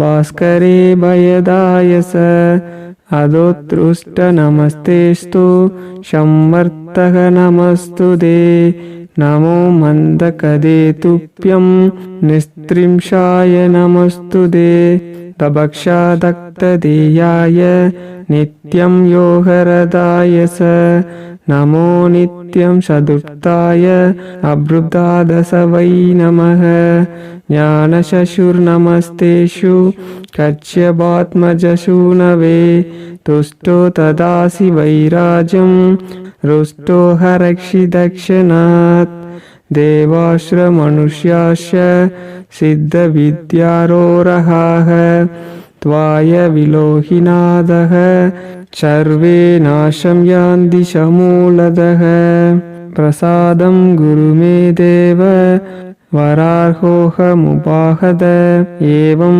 तुदस्तदा शौरिर्ग्रहराजो மகாபலக. இதோட அர்த்தம் என்ன அப்படின்னா, கரியவனே, நீலம் நிறம் படைத்தவனே, நீலகண்டன் போல் சிவந்த காலாக்னி போன்ற உருவம் உடையவனே, உன் கருணையை பெற வேண்டி மீண்டும் மீண்டும் வணங்குகிறேன். மாமிசம் இல்லாத உயர்ந்த தேகம் படைத்தவனே, உன்னை வணங்குகிறேன். அகன்ற விழிகளை உடையவனே, உன்னை வணங்குகிறேன். பயங்கரமான தோற்றம் உடையவனே, உன்னை நான் வணங்குகிறேன். புஷ்கல கோத்தரத்தில் பிறந்தவனே, தடித்த ரோமம் உடையவனே, உன்னை வணங்குகிறேன். அகன்ற தாடை உடையவனே, ஜடாமுடி தரித்தவனே, அகன்ற கண்களும் ஒட்டிய வயிறுமாக பயங்கரமான தோற்றமுடையவனே, உன்னை வணங்குகிறேன். சூரிய புத்திரனே, சூரியனுக்கு பயத்தை உண்டாக்கக்கூடியவனே, மெதுவாக நடப்பவனே, நீண்ட தவத்தால் வருந்திய தாகம் உடையவனே, யோகத்தில் நிலைத்து நிற்பவனே, உன்னை வணங்குகிறேன். ஞானக்கண் உடைய கச்சகுமாரனாகிய சூரியனின் புத்திரனே, உன்னை வணங்குகிறேன். சனி பகவானே, நீ கருணை காட்டினால் உன்னுடைய அன்புக்கு பாத்திரமான மனிதன் மகாராஜா ஆகிறான். யானை, சேனை, படைகள் அந்தஸ்தும் பெறுகிறான். அதேபோல் உன்னுடைய கோபத்திற்கு ஆளாகுபவன் எவ்வளவு உயர்ந்த நிலையில் இருந்தாலும் அக்கணமே எல்லாவற்றையும் இழந்து பரம தரித்திரனாகி விடுகிறான். ஏ சனி பகவானே, தேவர், அசுரர், மனிதன் ஆயினும், சித்தர், வித்யாதரர், உரகர் ஆயினும், அவர்கள் எதிலுமே அல்லராயினும், அவர்கள் மேல் உன் பார்வை பட்டுவிட்டால் அவர்கள் வேரோடு அழிந்து போகிறார்கள். ஆகையால் நீ அனுக்கிரக மூர்த்தியாக கருணை கண் கொண்டே பார்க்க வேண்டும். உன்னை தொழுது சேவை செய்கிற பாக்கியத்தை அளிக்க வேண்டும். இது அப்படி படிச்சு முடிச்சதும் ரொம்ப பயங்கரமான கிரகமான அரசனுக்கெல்லாம் அரசன் சொல்லக்கூடிய சனி பகவான் இந்த சோத்திரத்தை கேட்டு ரொம்ப சந்தோஷம் அடைஞ்சிடுறார். ஏ ராஜா, உன்னோட இந்த பிரியமுள்ள விஷயத்த, இந்த சோஸ்திரத்தை கேட்டு நான் ரொம்ப சந்தோஷப்பட்டேன். உனக்கு என்ன வரம் வேணும்னு கேளு, தரேன்ட்டார். இதை கேட்ட தசரத சக்கரவர்த்தி, பகவானே, இன்னைக்கு முதல்ல மக்களுக்கு, தேவர்களானாலும் அசுரர்களானாலும் மனிதர்களானாலும் பறவை விலங்கு எதுவானாலும் உங்களால தீங்கே வரக்கூடாதுன்னு கேட்டார். இதை கேட்ட சனி பகவான், நீ கேட்குற வரம் சரிதான், ஆனா இந்த கர்ம பலன் எல்லாமே சிலதை அனுபவிக்கணும்னு கட்டாயம் இருக்கு. அதை நானா யாருக்கோ ஏதோ கெடுதல் பண்றதில்ல. ஏற்கனவே அவங்க பண்ண கெடுதலோட பிரதிபலனை தான் நான் கொடுக்குறேன். இதுல நான் யாரையும் நேரா வஞ்சிக்கிறது கிடையாது. இருந்தாலும் நீ கேட்டுட்டதால இந்த தசரத சனி கவசத்தை யார் ஒருவர் குளிச்சுட்டு சுத்தபத்தமா தினமும் ஒன்னோ இல்லை அதுக்கு மேற்பட்ட முறைகளில் சொல்றாங்களோ அவங்கள எந்த காலத்திலையும் என்னோட பார்வை அது எதுவா இருந்தாலும், ஜாதகத்துல மோசமான நிலையில இருந்தாலும், தசாபுத்தியா இருந்தாலும், புத்தி அந்தரம்னு சொல்லக்கூடிய ஜோதிடத்துல எந்த நிலையில சொன்னாலும் அதுல எந்த நிலையிலுமே உங்களுக்கு கெடுதல் பண்ண மாட்டேன். என்னோட பார்வை உங்க மேல கருணையா மட்டுமே விழும். உங்களுக்கு என்ன தேவையோ அதை மட்டுமே கொடுப்பேன்னு சொல்லி வாக்கு கொடுத்துருக்காரு. அதனால இதை தினமும் உட்காந்துக்கிட்டு நம்ம என்ன பண்ணலாம், தினமும் ஒரு 5 நிமிஷம் தான் ஆகும். இதில் ஃபஸ்ட்டு கொஞ்சம் சமஸ்கிருதம் இருக்கிறதுனால கஷ்டப்படுவீங்க. படிக்க ஆரம்பிச்சிட்டிங்க அப்படின்னா கொஞ்சம் கொஞ்சமாக அது பழகிடும். அதுக்கப்புறம் ஈஸியாக வந்துடும். இதோட தமிழ் அர்த்தமும் இருக்குது. இல்லை தமிழ் அர்த்தம் சொல்லி கூட படிக்கலாம். இருந்தாலும் ஸ்லோகமாக சொல்கிறது நல்லதுங்கட்டா. இதை சொன்னாலே அவரோட பார்வை நம்ம மீது கருணையாக விழுந்துடும். அடுத்து நம்ம எல்லாருக்கும் தெரிஞ்ச சில புராண கதைகள் இருக்குது. நம்ம எல்லாரும் சனீஸ்வர பகவானோட கோவில்னா ஒரு இடத்துக்கு போவோம் இல்லையா? அப்படி போய் நம்ம வழிபாடக்கூடிய ஒரு கோவில் இருக்குது. அதுக்கு ஒரு சிறப்பான சில கதைகள் இருக்குது. அந்த கதைகளை கேட்கறது மூலமாகவே, அவங்களோட வரலாறை தெரிஞ்சுக்கிறது மூலமாகவே கூட நமக்கு சனி தோஷம் விலகும் அப்படின்னு சொல்லியிருக்கிறாங்க. அது உண்மையும் கூட. இந்த கதை மகாபாரத கதையில் வரக்கூடிய ஒரு கிளை கதை. இதுக்கு தமிழில் புகழேந்தி புலவர் நலவன் பாவா இந்த கதையை ஏற்றிருக்கதா சொல்லுவாங்க. இது யாரெல்லாம் பயபக்தியோட இந்த கதையை நம்ம கேட்குறோமோ அவங்களுக்கு சனி பகவானோட பாதிப்பு உண்டாகாது. அவர் எப்பவுமே நல்லது மட்டும்தான் பண்ணுவார் அப்படின்னு சொல்லுவாங்க இந்த கதையை. இது அவரே வாக்கும் கொடுத்துருக்குறார். சரி, இப்போ கதை என்ன அப்படின்னு பார்ப்போம். ஒரு அடர்ந்த காடு, அதில் ஒரு குகை இருக்குது. அதில் ஒரு வேடர் தம்பதி இருக்காங்க. அவங்க அதில் இருந்துட்டு வரும்போது அந்த வேடனோட பேர் ஆகுகன், அவரோட மனைவி பேர் ஆகுபி. இவங்க 2 பேருமே பரஸ்பரம் ரொம்ப அன்போடையும் ஒரு புரிஞ்சிக்கக்கூடிய காதல் நிறைஞ்ச ஒரு தம்பதி. அப்படி இருக்கும்போது அந்த நேரத்தில் ஒரு முனிவர் அங்கே வருவார். என்ன கேட்குறாரு அப்படின்னா, இன்னைக்கு ஒரு நாள் இரவு இங்கே தங்கிக்கலாமா, எனக்கு ஏதாவது சாப்பிட கிடைக்குமான்னு கேட்கும்போது அவங்க அவரை வர சொல்லி நல்ல பழ வகைகள், கிழங்கு இதெல்லாம் கொடுத்து அவரை சாப்பிட வச்சு முனிவரை அங்க அவர் தங்க வேண்டிய சூழ்நிலை ஏற்பட்டதால என்ன பண்றாங்கன்னா, குகையில ஒரே நேரத்துல 2 பேர் தான் தூங்க முடியும். வெளியில படுக்க முடியாது அப்படிங்கிறதுனால முனிவர வந்து உள்ள தூங்க சொல்லிட்டு, முனிவர் பக்கத்திலேயே வந்து தன்னோட மனைவியையும் தூங்க வைக்கிறார். இதுல வெளியில வந்து இந்த ஆகுகன் இருக்கவரு வந்து வெளியில படுத்துக்கிறார். இப்படி இருக்கும்போது முனிவருக்கு ஒரு எண்ணம் வருது. குகைக்குள்ள இருக்கிற முனிவருக்கு என்ன அப்படின்னா, இப்படி ஒரு நம்பிக்கை நிறைஞ்ச கணவனா? அடுத்த ஒரு நபர் கூட தன்னோட மனைவிய வந்து தங்க வச்சிருக்கிறானே! அப்ப எப்பேர்ப்பட்ட நம்பிக்கை அந்த மனைவி மேல அவனுக்கு இருக்கணும். எப்பேர்ப்பட்ட அன்பு இருக்கணும். அப்படின்னு அவர் நெனச்சுட்டு தூங்கிட்டு இருக்கிறாரு. ஆனா வந்து அவனோட கர்ம வினையோ என்னமோ என்ன பிரச்சனையோ, காலையில தூங்கிட்டு இருக்கிறவன அந்த முனிவரும், அவன் மனைவியும் வந்து இறங்கி வந்து பார்த்தா, ஏதோ ஒரு மிருகத்தால வேட்டையாடப்பட்டு அந்த ஆகுகன் இறந்து போயிடுறான். அத கேள்விப்பட்டு அவனோட அந்த மனைவியும் என்ன பண்றாங்கன்னா வந்து இறந்து போயிடுறாங்க. இப்ப வந்து முனிவருக்கு ஒரு வருத்தம். ஐயய்யோ! அவர் ஒரு நல்ல தவசீலர். நம்மளால இப்படி ஒரு தம்பதி வந்து பிரிஞ்சுட்டாங்களே! இவங்களுக்கு அடுத்த பிறவின்னு ஒண்ணு இருந்தது அப்படின்னா, அதுலயும் நாம தான் இவங்கள சேர்த்து வைக்கணும். இவங்களோட காதலோட இவங்க மறுபடியும் ரொம்ப வருஷம் நல்லா வாழணுன்ற எண்ணம் வந்து அவங்க அடுத்த பிறவிய இவர் வந்து இணைச்சு வைக்கிறார். எப்படி அப்படின்னா 3 பேரும் இப்ப அடுத்த பிறவி, அடுத்த நாட்ல இந்த வந்து ஆகுகன் ஒரு நாட்டோட இளவரசனா பொறக்குறான். அதாவது நல சக்கரவர்த்தி. ஆகுகி வந்து ஒரு நாட்டோட இளவரசியா பொறக்குறா. அவ தான் தமயந்தி. இப்ப இந்த முனிவர் வந்து அடுத்த பிறவில என்ன பண்றாருன்னா, ஒரு அன்னப்பறவையா பொறந்துறாரு. இந்த நிடத நாட்டு மன்னன் மகன் தான் வந்து நலன். ஒரு நாள் நந்தவனத்துல உலா வந்துட்டுருக்கப்போ, ஒரு அழகான அன்னப்பறவை ஒண்ணு இவர பார்த்து ஏதோ சொல்லுது, பேசுது. ஆனா யாராவது வந்தாங்கன்னா ஓடி ஓடி போயிருது. இத பார்த்த உடனே என்ன பண்றான்னா, காவலாளியெல்லாம் கூப்பிட்டு அந்த அன்னப்பறவைய புடிச்சிட்டு வாங்க அப்படின்னதும், அந்த அன்னப்பறவைய புடிச்சிட்டு வந்ததும் சொல்லுது. இந்த மாரி நம்ப அழகுலயும், அறிவிலயும் எல்லாத்துலயும் சிறந்த மன்னனே, உனக்கு வந்து பொருத்தமான ஒரு அரசி இருக்கிறா. ஒரு நாட்டு இளவரசி. அவள நீ கல்யாணம் பண்ணிக்கிட்டா சரி. அப்படி அவளோட அழகு இப்படி இருக்கும். அவளோட அன்பு இப்படிப்பட்டது. அவளோட கருணை இப்படிப்பட்டதுன்னு நலன்ட்ட சொல்லுது. அதாவது அந்த முனிவர் சொல்றார். அங்க போயி தமயந்தி கிட்ட இதே மாரி ஒரு அழகுல சிறந்த அரசன் இருக்கான். அறிவுல சிறந்தவன் இருக்கான். அவனோட தர்மத்துக்கு ஈடானது கிடையாது. அவன் பெரிய புண்ணியவான். இந்த மாரி விஷயங்கள்லாம் அவருக்கு சரியான நல்ல விஷயம் என்னமோ, அதெல்லாம் இந்த பக்கம் சொல்லி 2 பேருமே பார்த்துக்காமலே காதலிக்கிறாங்க. ஒருத்தர ஒருத்தர விரும்புறாங்க. அப்படி இருக்கும்போது பின்னொரு நாள் இப்ப முன்னாடிலாம் வந்து சுயம்பரம் நடக்கும் இல்லையா? அந்த மாரி அ இப்ப வந்து தமயந்திக்கு வந்து சுயம்பரம் நடக்குது.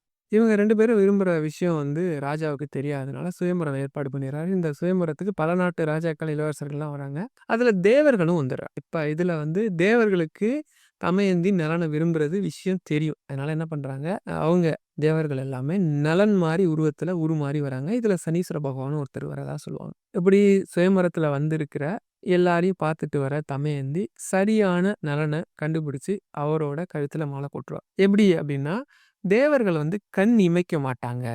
எந்த மாரி உருவம் மாறுனாலும் அவங்களால கண் இமைக்க முடியாதுன்னு ஒரு விதி இருக்கு. அத வச்சு அவங்க கண் இமைக்காதத கண்டுபிடிச்சு, உண்மையான நலன் கண் இமைக்கிறத வச்சு, இத வந்து தமயந்தி அவருக்கு மாலை போட்டு கணவரா ஏத்துப்பாங்க. வாழ்க்கை நல்லா ஆரம்பிக்கும். ஆனா, தேவர்களுக்கு இதுல பெரிய வருத்தம். என்ன அப்டின்னா, இந்த மாரி தங்கள தேர்ந்தெடுக்கலையே அப்டின்னு சொல்லிட்டு, இதுக்கு தக்க சமயம் பார்த்து, அவங்களுக்கு வந்து ஒரு பாடம் புகட்டணும்னு சொல்லி, இத சனி பகவான்ட்ட கொஞ்சம் சொல்றாங்க. இத வந்து நலனுக்கு வந்து சரியான தக்க பாடம் புகட்டணும் அப்படின்னு சொல்லிட்டு. அதுக்கு சனி பகவானும் தக்க சந்தர்ப்பம் பார்த்துட்டு இருக்கார். எப்பவுமே ஒருத்தன் நீதி நெறி தவறும்போதும், கடமை தவறும்போதும், தர்மத்திலேருந்து தவறும்போது மட்டும் தான் அவரு நம்மகிட்ட வருவார்ன்னு சொல்லுவாங்க. அதே மாரி நல சக்கரவர்த்திக்கு பட்டாபிஷேகம் சூட்டுறாங்க. மகாராஜாவா அறிவிக்க போறாங்க. செங்கோல் செலுத்தி ஆட்சி பண்றார். இப்படி வந்து விஷயம் ஸ்டார்ட் ஆகி போயிட்டுருக்கு. அப்படி ஒரு நாள் ரொம்ப சந்தோஷமா போகுது வாழ்க்கை. போயிட்டுருக்கப்ப என்ன பண்றாருன்னா, நலன் வந்து சிவபூஜை பண்ணணும். இவங்களுக்கு வந்து கல்யாணமாகி 2 குழந்தலாம் பொறந்துருச்சு. வாழ்க்கை நல்லா போயிட்டுருக்கு. இந்திரசேனா, இந்திரசேனான்னு சொல்லி 2 பசங்க இருக்கிறாங்க. வாழ்க்கை நல்லா போயிட்டுருக்கிறப்ப, ஒரு நாள் சிவபூஜை பண்ணணும். அந்த பூஜை பண்றதுக்கு நேரம் ஆயிடுச்சுன்னு சொல்லிட்டு அவசரத்தில என்ன பண்றாருன்னா, கால சரிவர கழுவாம என்ன பண்ணிறாரு, முட்டி பக்கத்தில கீழ் பாதம் இருக்குல்ல, அது பக்கத்தில முட்டி இருக்கும் இல்லையா? அதுகிட்ட ஒரு பொட்டளவு நனையாம இருக்குது. இத வந்து சனீஸ்வர பகவான் கவனிச்சுர்றார். ஒரு பெரிய மன்னனுக்கு கால கூட ஒழுங்கா பண்ணிட்டு சிவபூஜை பண்ணணும்னு தெரியாதா? இது ஆகம விதியில இருக்குதே. ஒரு நாட்டு மக்கள், மக்கள் தவறு பண்ணலாம். நாட்ட ஆளக்கூடிய ராஜா எப்படி பண்ணலாம்? அப்படின்னு சொல்லிட்டு இதான் தக்க சமயம்னு சொல்லி அவர புடிச்சுடுறாரு. இவரு புடிச்சா என்ன ஆகும்? பெரிய பெரிய ஆளா இருக்கவன் கூட புத்தி பேதலிச்சு போயிடுவான். அப்படியே நொடிச்சு போயிடுவான் இல்லையா? இதனால என்ன பண்றான்? அவன் வந்து ஒரு நாள் தன்னோட மந்திரி கூட சூதாடுறான். அதாவது நல்லவங்களுக்கு சின்ன சின்ன கெட்ட பழக்கம் இருக்கும். அவங்களுக்கு நல்ல நேரம் நடக்கிற வரைக்கும் அது தல தூக்காது. ஒரு கெட்ட நேரம் ஸ்டார்ட் ஆனதும் அந்த சின்ன விஷயம் பெருசா உருவம் எடுத்து அவங்களையே முழுங்கிடும். அந்த மாரி இவன் சின்ன சின்னதா சூதாடுவான். ஆனா நல்ல நேரம் இருக்கிற வரைக்கும் ஜெயிச்சுருவானால, இப்ப சனீஸ்வர பகவான் குடிச்ச உடனே இந்த சூதாடும்போது கரெக்ட்டா தன்னோட மந்திரி கிட்டயே என்ன பண்ருவான்? தோத்துருவான். மந்திரி பேர் வந்து உட்கரன். அவன்ட்ட தோத்துட்டு நாட்டையே இழந்துருவான். இப்படி நாட்ட இழந்த உடனே அவனுக்கு என்ன நிபந்தனைன்னா, காட்டுக்கு வனவாசம் போகணும் அப்படின்னு சொல்லிடுவாங்க. நாடு இருந்தனால என்ன பண்ணுவான்? வேற வழியே இல்லாம நாட்ட விட்டு வெளியேறி வெளில வந்துருவான். இத கேள்விப்பட்டு தமயந்தியும் வனவாசம் வரேன்னு சொல்லிட்டு தன்னோட 2 குழந்தையும் அப்பா அம்மாட்ட அனுப்பிச்சுட்டு வருவா. இவனுக்கு வந்து விருப்பம் இருக்காது. காட்டுக்கு போயிட்டு கூட்டிட்டு போறதுக்கு. எப்படியாச்சும் இவங்கள வந்து வீட்டுக்கு திருப்பி அனுப்பணும்னு சொல்லி பார்ப்பாங்க. கேட்க மாட்டாங்க. கூட தான் வருவேன்னு சொல்லுவாங்க. ஒரு இடத்துல 2 பேரும் தூங்கிட்டு இருக்கிறப்ப இவள விட்டுட்டு என்ன பண்ணுவான்? அவன் கிளம்பி போயிடுவான். இந்த நேரம் மயக்கம் தெளிஞ்ச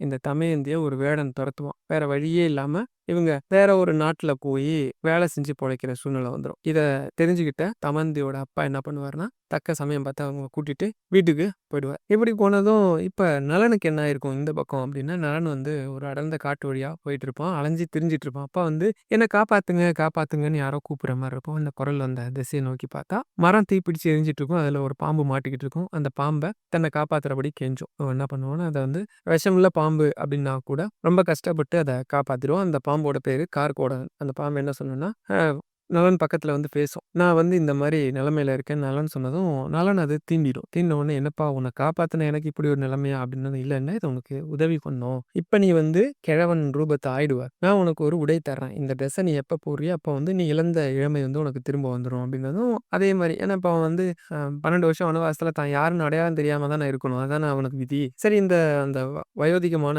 உடல் வந்து சரிதான் அப்படின்னு சொல்லி ஏத்துக்கிட்டு அதே மாரி போயிட்டுருப்பான். வாழ்க்கை டே வந்து ரொம்ப கஷ்டத்துல போயிட்டுருக்கும். இப்ப உங்க அப்பா பார்த்துட்டு, "உனக்கு என்ன வயசா இல்ல?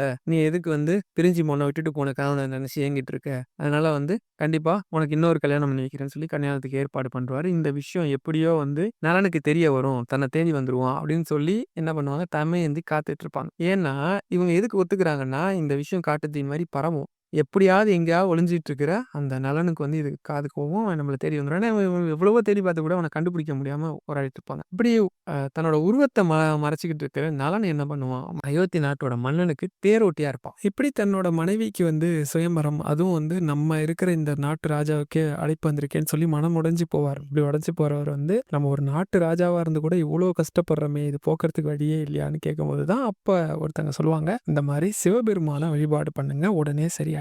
சிவபூஜை பண்ணுங்கன்னதும், அவர் ஒரு தீர்த்தத்தை ஏற்பாடு பண்ணி, அந்த தீர்த்தத்துல இருந்து சிவபெருமான போயிட்டு வழிபாடு பண்ணுவார். அதுதான் வந்து நல தீர்த்தம். நம்ம இப்ப தர்பணேஸ்வரர் கோயில் போறோம் இல்லையா? சனி பகவான் கோயில். அங்க இருக்க சிவன வழிபாடு பண்ணதும், சிவபெருமான் இதுவரைக்கும் உன்ன சோதிச்சது போதும் அப்படின்னு சொல்லிட்டு, சனி பகவான கூப்பிட்டு அவர விட்டு விலகுங்க அப்படின்னு சொல்லுவாராம். அப்படி விலகுன சனி பகவான் வந்து உன்ன நான் எவ்வளவோ துன்பம் குடுத்து கூட நீ நேர்மையும், நீதியும், நீ சொன்ன வாக்கும் தவறாம ஆபத்துல உதவியும் பண்ணியிருக்கிற. அதனால உன்ன வந்து இத்தன வருஷம் கடுமையா தண்டிச்சதுக்கு நானே வருத்தப்படுறேன்ப்பா. உனக்கு என்ன வரம் வேணும் கேளு அப்படின்னதும், அப்பா அவரு கேட்பார். இந்த மாரி நான் வந்து எவ்வளவோ கஷ்டத்த அனுபவிச்சுட்டேன். இந்த கஷ்டம்லாம் மக்கள் யாரும் ஒரு நாட்டோட ராஜாவா இருந்து நானே இம்மா கஷ்டப்படுறேன். இப்ப சாதாரண மக்கள்லாம் நீங்க புடிச்சீங்கன்னா எவ்வளோ கஷ்டப்படுவோம். அந்த மாரி நடக்கக்கூடாது. அதுக்கு என்ன பண்ணணும்? அதுக்கு ஒரு வரத்த கூட சொல்லணும். உன்னோட சரித்திரத்த யாரு கேட்கிறாவோ அவங்கள எந்த ரூபத்திலயும் நான் தொந்தரவு பண்ண மாட்டேன் அப்படின்னு உத்தரவு குடுத்தார். அயோத்தி ராஜாவோட வந்திருக்கிற நலன் வயோதிகத்துல இருக்கிறதால அவங்களுக்கு தெரியாது. இருந்தாலும் நலன் இங்க உள்ளுணர்வால இங்க தான் இருக்கிறார் அப்படின்றத தெரிஞ்சுப்பாங்க. அப்ப தான் அவனுக்கு தெரியும் நலனுக்கு. சரி நம்ம வந்து வயோதிகத்துல இருக்கிறதால அவங்களுக்கு அடையாளம் தெரியலன்னு சொல்லிட்டு அந்த கார்கோடகன் குடுத்த அந்த உடைய போட்டதும் பழைய இது வந்துரும். இவங்க மாலைய வந்து நலனுக்கே போட்டுருவாங்க. மறுபடியும் நலனோட சேர்ந்துருவாங்க. இப்ப வந்து அயோத்தி மன்னன் கிட்ட தனக்கு நடந்த அநீதியை சொல்லி அந்த நாட்டு படைய வந்து கேட்டு வாங்கிட்டு போய் தன்னோட மந்திரி கூட சண்டை போட்டு போர்ல ஜெயிச்சு நாட்டையுமே நலன் வந்து திரும்ப வாங்கிடுவாரு. அதுக்கப்புறம் வாழ்க்கை ரொம்ப சீரும் சிறப்புமா போனதா இந்த கதை முடியும். நீங்க தர்பணேஸ்வரர் கோயில் போனீங்கன்னா நல தீர்த்தம்னு ஒண்ணு இருக்கும். நிறைய பேரு நான் இப்ப ரீசெண்டா போயிருந்தேன். உள்ள நல தீர்த்தத்துக்கு போறதே இல்ல. நல தீர்த்தத்துக்கு போய் அங்க குளிச்சுட்டு, அங்கிருந்து வந்து சாமிய தரிசனம் பண்ணிட்டு, அதுக்கப்புறம் அம்பாள தரிசனம் பண்ணிட்டு இவர பார்க்கணும். சாமியோட சன்னதி ஃப்ரீயா இருக்கு. அம்பாள் சன்னதி பக்கம் ஆளே இல்ல. ஆனா சனீஸ்வர பகவான் சன்னதியில நான் என் பையன தூக்கி தோள்ல வச்சிருக்கேன், சின்ன பையன்ட்டு. என் தோள் மேல ஒருத்தர் கைய வச்சு ஏறி போய் பார்க்குறாரு. அப்பன்னா பாத்துங்க, எந்த அளவுக்கு மக்கள பரிகாரம், பரிகாரம், பரிகாரம்னு சொல்லி, உள்ள இருக்க சாமிய யாரும் வழிபாடு பண்றதுக்கு தயாரா இல்ல. சுத்தி வந்தா 2 கால பைரவர் இருக்கான். அவர மிந்துன கட்டுப்படுத்தக்கூடிய ஆளே இல்ல அப்படின்னு சொல்லுவாங்க. அவர வழிபாடு பண்றதுக்கு யாரும் தயாரா இல்ல. சனி பகவான் சன்னதியில வரிசையா நிக்குது கூட்டம். 1 கிலோமீட்டருக்கு. அவர்ட்ட போய் அர்ச்சனை பண்ணா உடனே அவர் நம்ம பிரச்சனைலாம் தீர்த்துருவாரு அப்படின்னு சொல்றாங்க. அது ஓரளவுக்கு உண்மதான். ஆனா, நலன் வந்து தன்னோட தோஷம் நீங்கிறதுக்கு ஒரு தீர்த்தத்த உண்டு பண்ணி சிவபெருமான தான் வழிபாடு பண்ணியிருப்பார். அதனால தான் அவருக்கு சனி தோஷம் போயிருக்கும். உள்ள இருக்கிற பகவான வழிபாடு பண்ணி தான் அவரே அவர் பிரச்சனைய தீர்த்துக்கிட்டாரு. அப்ப நீங்க பகவான்ட்ட போணும். நல தீர்த்தத்துல நீராடணும். அம்பாள்ட்ட போனா, அம்பாள் தக்க சமயம் பார்த்து நமக்காக வாதாடி ஐயாட்ட சொல்லி, சிவபெருமான்ட்ட சொல்லி, நம்ம பையன் தான் பார்த்து அவன் பிரச்சனைய தீர்த்து விடுங்கன்னு சொல்லுவா. கருணையே வடிவானவள் அம்பாள். அம்பாள் சன்னதியில கூட்டம் இல்ல. சனீஸ்வர பகவான் கடமை தவறாதவன்னு சொல்லிட்டோம். நமக்கு ஒரு விஷயம் அப்டின்னா, அத செஞ்சே தீருவாருன்னு. பகவான் சொல்ற வேலையத்தான் அவரு செய்றாரு அப்டின்னா, நீங்க முதல்ல அங்கல்ல போணும். இத கொஞ்சம் பாருங்க. பரிகாரம்ன்ற பேர்ல கண்மூடித்தனமான விஷயங்கள், தப்பான வழிபாடுலாம் பண்ணாதீங்க. இது ரொம்ப வருத்தம் எனக்கு. நான் வந்து நலத்தமயந்தியோட கதைய ஓரளவுக்கு சொல்லிட்டேன். ஏற்கனவே நெறைய சொல்லிட்டேங்கிறதால, ஏதாவது கொஞ்சம் முன்ன பின்ன சொல்லியிருந்தனால அட்ஜஸ்ட் பண்ணிக்கங்க. நலத்தமயந்தியோட வரலாற கேட்டாலே உங்களுக்கு சனிதோஷம் விலகும். அடுத்து, இப்ப நம்ம ஜோதிடம் பார்க்குற நெறைய பேருக்கு தெரியும். இல்ல ஜோதிடம் பார்த்துட்டு வந்தவங்களுக்கு தெரியும். நீங்க போய் ஜோதிட நோட்ட குடுத்த உடனே ஃபர்ஸ்ட்டு வந்து நமக்கு என்ன கணிக்கணும் அப்டின்னா, நம்மளோட ஆயுள் பாவகம் அப்டின்னு சொல்லக்கூடிய ஆயுள தான் கணிக்கணும். எந்த அளவுக்கு நம்ம ஆயுள் இருக்கு அப்டின்னு தெரிஞ்சுக்கிட்டு, அதுக்கப்புறம் தான் மூவ் பண்ணுவாங்க. இந்த ஆயுள் காரகன் யாருன்னா, சனிய தான் சொல்லுவாங்க. சனி சரியா இருந்துட்டா, ஒரு இடத்துல ஆயுள் சரியா இருக்கும். சில இடங்கள்ல சரியான இடத்துல அமைஞ்சுட்டாருன்னா நல்லாருக்கும் அப்டின்னு சொல்லுவாங்க. அது உண்ம. அதே போல ஒரு விவசாயி தனக்கு சில பிரச்சனைகள் இருக்கு அப்டின்னு சொல்லிட்டு, விவசாயி என்ன பண்றாருன்னா, ஜாதக நோட்ட எடுத்துக்கிட்டு அந்த ஊர்ல இருக்கக்கூடிய பிரபலமான ஜோதிடர். இந்த கதை நெறைய தடவ சொல்லியாச்சு. இருந்தாலும் இங்க ஏன் சொல்றேன்னு கேட்டுக்கங்க. போய் குடுக்குறாரு. அவர் கணிச்சு சொன்னா, அந்த பிரம்மாவே சொன்ன மாரி மாத்து கருத்தே கிடையாது. அப்படி நோட்ட குடுத்தாங்கன்னா, அவர் நோட்ட பெரட்டி பார்த்து, ஆயுளுக்கு கணக்கு போடுறாரு. என்னென்னமோ கணக்கு போட்டு பார்த்துட்டு, நோட்ட உடனே மூடிட்டு, "ஐயா, இன்னைக்கு எனக்கு ஒரு முக்கியமான வேலை இருக்குது. அது ஞாபகம் இப்ப தான் வந்துச்சு. நீங்க நாளைக்கு இந்த பக்கம் வந்தா வாங்க. நான் அதுக்குள்ள உங்களுக்கு கணிச்சு வச்சிருக்கிறேன்னு" சொல்லிட்டு நோட்ட மூடிட்டு அவர் அனுப்பிச்சு வச்சுர்றாரு. உள்ள இருந்த பொண்ணு கூப்பிடுறாங்க. "அப்பா, என்னப்பா இது?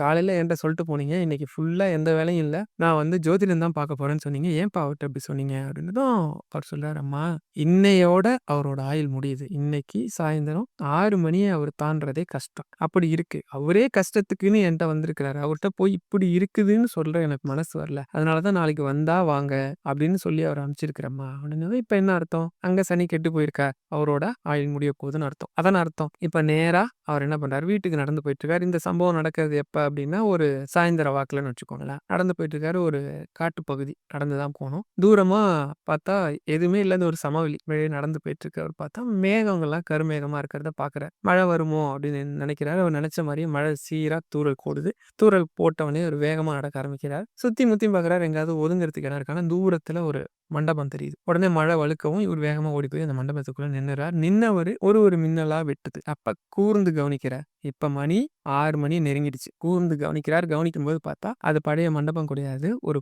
கைவிடப்பட்ட சிவன் கோவில். அவர் மனசெல்லாம் அப்படி நொறுங்கி போகுது. நாம தான் ஏழ்மையில ரொம்ப கஷ்டப்படுறோம் அப்படின்னா, உலகத்துக்கே படியளக்கிற பரமேஸ்வரன். அது ஒரு சிவன் கோவில். பரமேஸ்வரனுக்கே இந்த நிலைமையா? அதாவது சாமியோட திருமேனி இவ்ளோ அழகா வடிச்சிருக்கிறாங்க. அழகா இருக்கு. ரம்மியமா இருக்கு. அவர் முன்னாடி இருக்கிற நந்தி பகவான் இவ்ளோ ரம்மியமா இருக்கிறாரு. கலைநயத்தோட வடிக்கப்பட்டிருக்கு. சாமிக்கு சுத்தி இருக்கிற அந்த வேலைப்பாடெல்லாம் அவ்வளோ அற்புதமா பண்ணியிருக்கிறாங்க. ஆனா கூட இந்த கோயில் சிதிலம் அடைஞ்சிருக்கு. மக்கள் யாரும் வரமாட்றாங்க. இப்படி இருக்குதே அப்படின்னு சொல்லி வருத்தப்பட்டு, நம்மள்ட்ட மட்டும் இந்த பாழா போன காசு இருந்திருந்தா, இத எப்படி வச்சிருப்போம் அப்படின்னு சொல்லி அவர் கற்பனை பண்றாரு. எப்படி கற்பனை பண்றாருன்னா, சாமிய வந்து அழகா இந்த சிதிலம் அடைஞ்சதெல்லாம் சரி பண்ணி, எத்தன வைதிகர்கள வச்சு பூஜை பண்ணி, கும்பாபிஷேகம் பண்ணி, கோவில் எப்படி பராமரிப்பேன், இதுக்கு கோசாலை இப்படி வச்சிருப்பேன், பூஜை முறைகள் 6 காலை பூஜை வந்து ஏற்பாடு பண்ணியிருப்பேன், தினமும் மக்கள் கூட்டம் இங்க இவ்வளோ வர மாரி பிரசாதம் ஏற்பாடு பண்ணியிருப்பேன், இப்படி பண்ணியிருப்பேன், அப்படி பண்ணியிருப்பேன்னு நம்ம கற்பனை பண்ணுவோம்ல. அந்த மாரி அவரும் கற்பனை பண்ணிட்டு இருக்காரு. திடீர்னு பார்த்தா ஒரு பயங்கரமான இடி இடிக்குது. அந்த சமயம் தனக்கு முன்னாடி ஏதோ நிழலாடுற மாரி உணர்றார். என்னன்னு கூர்ந்து பார்க்குறாரு. ஒரு பாம்பு தலைகீழ தொங்கிக்கிட்டு அவர கொத்தறதுக்கு குறி பார்த்துட்டு இருக்கிற மாரி இருக்கு. பயந்து போயிறாரு. பயந்து போனாரு அவரு. அடுத்த நொடியே வெளியில ஓடி வரார். அவர் ஓடி வந்தது தான் தாமதம். ஒரு 2 நொடிகள்லயே ஒரு பலத்த இடி இடிச்சு, அந்த பாழடைஞ்சு போயிருக்கிற மண்டபம்னு சொல்லக்கூடிய அந்த சிவபெருமானோட கோவில் உள்பக்கமா இடிஞ்சு விழுந்துருது. உள்ள இவர் இருந்திருந்தார் அப்படின்னா, உள்ளேயே இவரு கதை முடிஞ்சிரும். இந்த அதிர்ச்சியே இவரால தாங்கிக்க முடியல.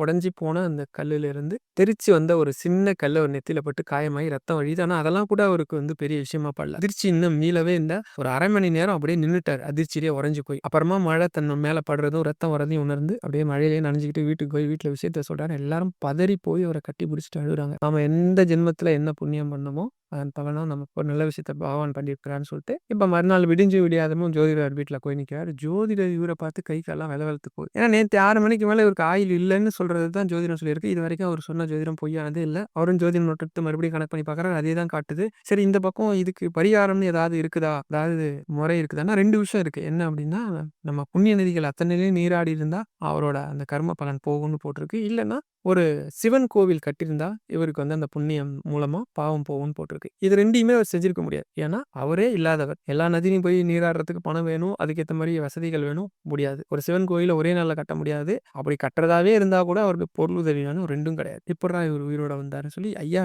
என்ன நடந்ததுன்னு எனக்கு சொல்லுங்கன்னு சொல்லி விஷயத்த இவரு உடைச்சிடுறாரு. இதான் விஷயம்னு சொன்னோனே அவரு, நீங்க சொல்றதெல்லாம் உண்மைதான் சாமி. கரெக்ட்டா நீங்க சொல்ற மாரி 6 மணிக்கு மேல நான் உயிரோட எழுந்திருக்க முடியாது. என்ன நடந்துச்சுட்டு இருந்த மனசுலன்னா, இந்த மாரி சிவன் கோவில் பாழடைஞ்சு போயிருந்தத புறணமைச்சு கட்டா எப்படி இருக்கும்னு கற்பனை பண்ணிக்கிட்டு இருந்தேன். அதன் பலனா கூட இது நடந்திருக்கும்னதும் வந்து ஜோதிடர் வரைஞ்சு போயிட்டாராம். ஒரு மனுஷன் கற்பனை பண்ணதுக்கே புண்ணிய பலன குடுத்து ஒருத்தன் உயிரையே காப்பாத்தக்கூடியதா? அப்படின்னா அதான் நம்ம சொல்றோம். நம்மளோட எண்ணம் எதுவோ அதுதான் செயலாவுது. செயல் தான் வடிவம் பெறுது. இத ஏன் இங்க சொல்றேன்? கடுமையான சனி தோஷத்தால பாதிக்கப்பட்டிருக்கேன் சார். ஜோதிடர் எனக்கு வந்து இவ்வளோத்துக்கு பரிகாரம் சொல்லிட்டார். ஏன் ஜோதிடர்ன்னு சொல்றேன்னு நினைக்காதீங்க. ஒரு சிலர் அப்படிதான் சொல்றாங்க. ஜோதிடம் பார்க்கறதுக்கு ரூ. 5000 பரிகாரத்துக்கு ரூ. 50,000 1,00,000 அத பண்ணா சரியாயிடுவாங்க. அதெல்லாம் வந்து பொருளுதவி இருக்கிறவங்க, பெரிய பணக்காரர்கள் வந்து செய்றாங்க அப்படின்னா பரவால்ல. நம்ம அப்படிலாம் செய்யணும்னு எங்கேயுமே நம்மளோட இந்து தர்மமும், சாஸ்திரமும், நம்மளோட சம்பிரதாயமும் சொல்லவே இல்ல. முதல்ல அத புரிஞ்சுக்கங்க. நீங்க வந்து அப்பர் பெருமான் அவரோட ஃபோட்டோ பார்த்தீங்கன்னா கவனிச்சிருக்கீங்களான்னு தெரியல. என்ன கவனிச்சிருப்பீங்க அப்படின்னா, அவர் கையில வந்து ஒரு தோசை கரண்டி மாரி ஒண்ணு வச்சிருப்பார். அந்த தோசை கரண்டி பேரு உழவாரப்படை. கடவுள அடையறதுக்கு எத்தனையோ வழிமுறைகள் இருக்கு. அதாவது மந்திரம் சொல்லி அவர சரணடையலாம். அடையலாம். 2வது வந்து வழிபாடு பண்ணலாம். அடுத்து பூஜை முறைகள் இருக்கு. அதுக்கப்புறம் தவம் இருக்கு, தானம் இருக்கு. இந்த மாரி படிநிலைகள் இருக்கு. அதுல ஒரு படிநிலை தான் உழவாரப் பணி. என்ன உழவாரப் பணி? கடவுளோட கோவில் திருப்பணி பண்றது எப்படி ஒரு பணியோ, அது மாரி அந்த கோவில்ல இருக்கக்கூடிய அசுத்தங்கள சுத்தப்படுத்துறது. கோவில சுத்தமா வச்சுக்கிறதுக்கு பேரு உழவாரப் பணி. கோவில் உள்ள இருக்கிற பொருட்கள சுத்தமா வச்சு அந்த உழவாரப் பணிக்கு பயன்படுத்துற அந்த தோசை கரண்டி பேரு தான் உழவாரப்படை. எதுக்கு அப்படின்னா, கோவில் மேல இருக்கிற தேவையில்லாம வளர்ந்திருக்கிற புற்கள், செடிகள அகற்றது. அப்படி குத்தி தள்ளோம்னா அது வந்து பேத்துட்டு வந்து அதே மாரி அங்கங்க படிஞ்சிருக்கிற அழுக்குகள சுரண்டுறது. இதுக்கு பயன்படுத்துறார். அப்பர் பெருமான் வந்து மத்தவங்கள்லேருந்து வித்தியாசப்பட்டவர். ஏன்னா உழவாரப் பணி பண்ணியே இறைவன சரணாகதி பண்ணவர், இறைவன அடைஞ்சவர், இறைவன நேருக்கு நேர் பார்த்தவர், இறைவனோட இறைவனா கலந்தவர். உங்களுக்கு இந்த மாரி இருக்குதுன்னா ஒண்ணும் இல்ல. எதுவோ ஒரு கோவில், உங்க ஊர்ல இருக்கிற ஏதோ ஒரு கோவில். இந்த கோவில் தான், அந்த கோவில் தான்லாம் கிடையாது. ஒரு கோயிலுக்கு போங்க. தினமும் கூட போயி கோவில வந்து நீங்க வந்து கேளுங்க. நான் வந்து கோவிலோட பிரகாரத்த விளக்கமாத்தால கூட்டி சுத்தம் பண்ணி தரேன்னு சொல்லுவேன். இல்லையா, அங்க வந்து சாமி முன்னாடி ஏத்தி வச்சிருக்கிற விளக்குகள்லாம் பார்த்திருப்பீங்க. பித்தளை விளக்குகள்லாம் கரி படிஞ்சிரும். அத நான் கழுவி தரேன். அங்க பகவானுக்கு அபிஷேகத்துக்கு, பூஜைகளுக்கு பயன்படுத்துற பொருட்கள்லாம் வந்து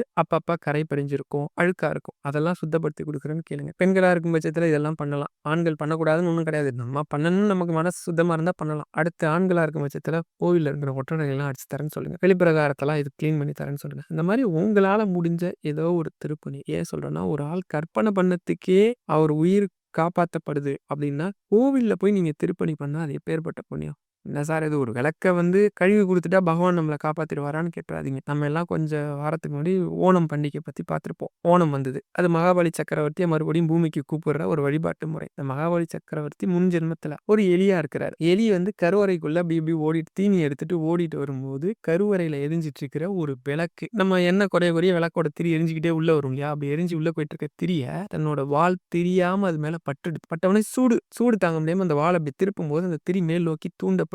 அவ்வளவுதான். இதன் பலனா அவருக்கு அடுத்த பிறவி சுகபோக சக்கரவர்த்தியா, மகா சக்கரவர்த்தியா, மகாபலி சக்கரவர்த்தியா பிறக்கக்கூடிய ஒரு பாக்கியத்தை சிவபெருமான் கொடுத்தாருன்னு சொல்லுவாங்க. ஒரு தெரியாம ஒரு திரிய தூண்டி விட்டதுக்கே இப்படிப்பட்ட பலன்னா, மனசார நீங்க போய் உழவார பணி பண்ணீங்கன்னா, சனீஸ்வர பகவான் உங்கள பார்த்து பயப்படுவார். ஏன் சொல்றேன் அப்படின்னா, ஒரு கர்ம பலன் இருக்குன்னு வச்சுக்கோங்களேன். ஒரு ரூ. 100 மதிக்கத்தக்க ஒரு கர்ம பலன் நம்ம வந்து அனுபவிக்க வேண்டியது விதி அப்படின்னு வச்சு அத ஒரு திராஸ்ல தூக்கி வச்சீங்க. இப்ப நீங்க இந்த புண்ணியம்லாம் பண்றீங்கல்ல, இது பலனா நீங்க ஒரு ரூ. 200 மதிக்கத்தக்க ஒரு கர்ம பலன சம்பாரிச்சுட்டீங்க. இப்ப அத எடுத்து அதே திராஸ்ல இன்னொரு பக்கம் வைக்கிறீங்கன்னா என்ன ஆகும்? புண்ணிய பலன் கீழ போயிடும். பாவ கர்மம் மேல போயிடும். இப்ப பாவம் குறைஞ்சிருக்கிற ஒரு நபர், புண்ணியம் அதிகமா இருக்க ஒரு நபர தொடுறதுக்கு சனீஸ்வர பகவான் பயப்படுவார். அதுவும் நீங்க பகவான பயபக்தியோட சரணடைஞ்சிருக்கீங்க. முதல்லயே பெரியவா கதை சொன்னேன். பெரியவா ஈஸ்வர அம்சம். அதனால தான் சனீஸ்வர அம்சமான காகம் வரத்துக்கு பயப்படுது. அப்படி நீங்க சரணாகதி பண்ணும்போது என்ன ஆயிடும்னா, ஆட்டோமேட்டிக்கா உங்களோட கர்ம பலன் வந்து குறைஞ்சு போனதால அவர் வரமாட்டார். சிவனடியார்கள் என்ன பண்ணலாம் அப்படின்னா,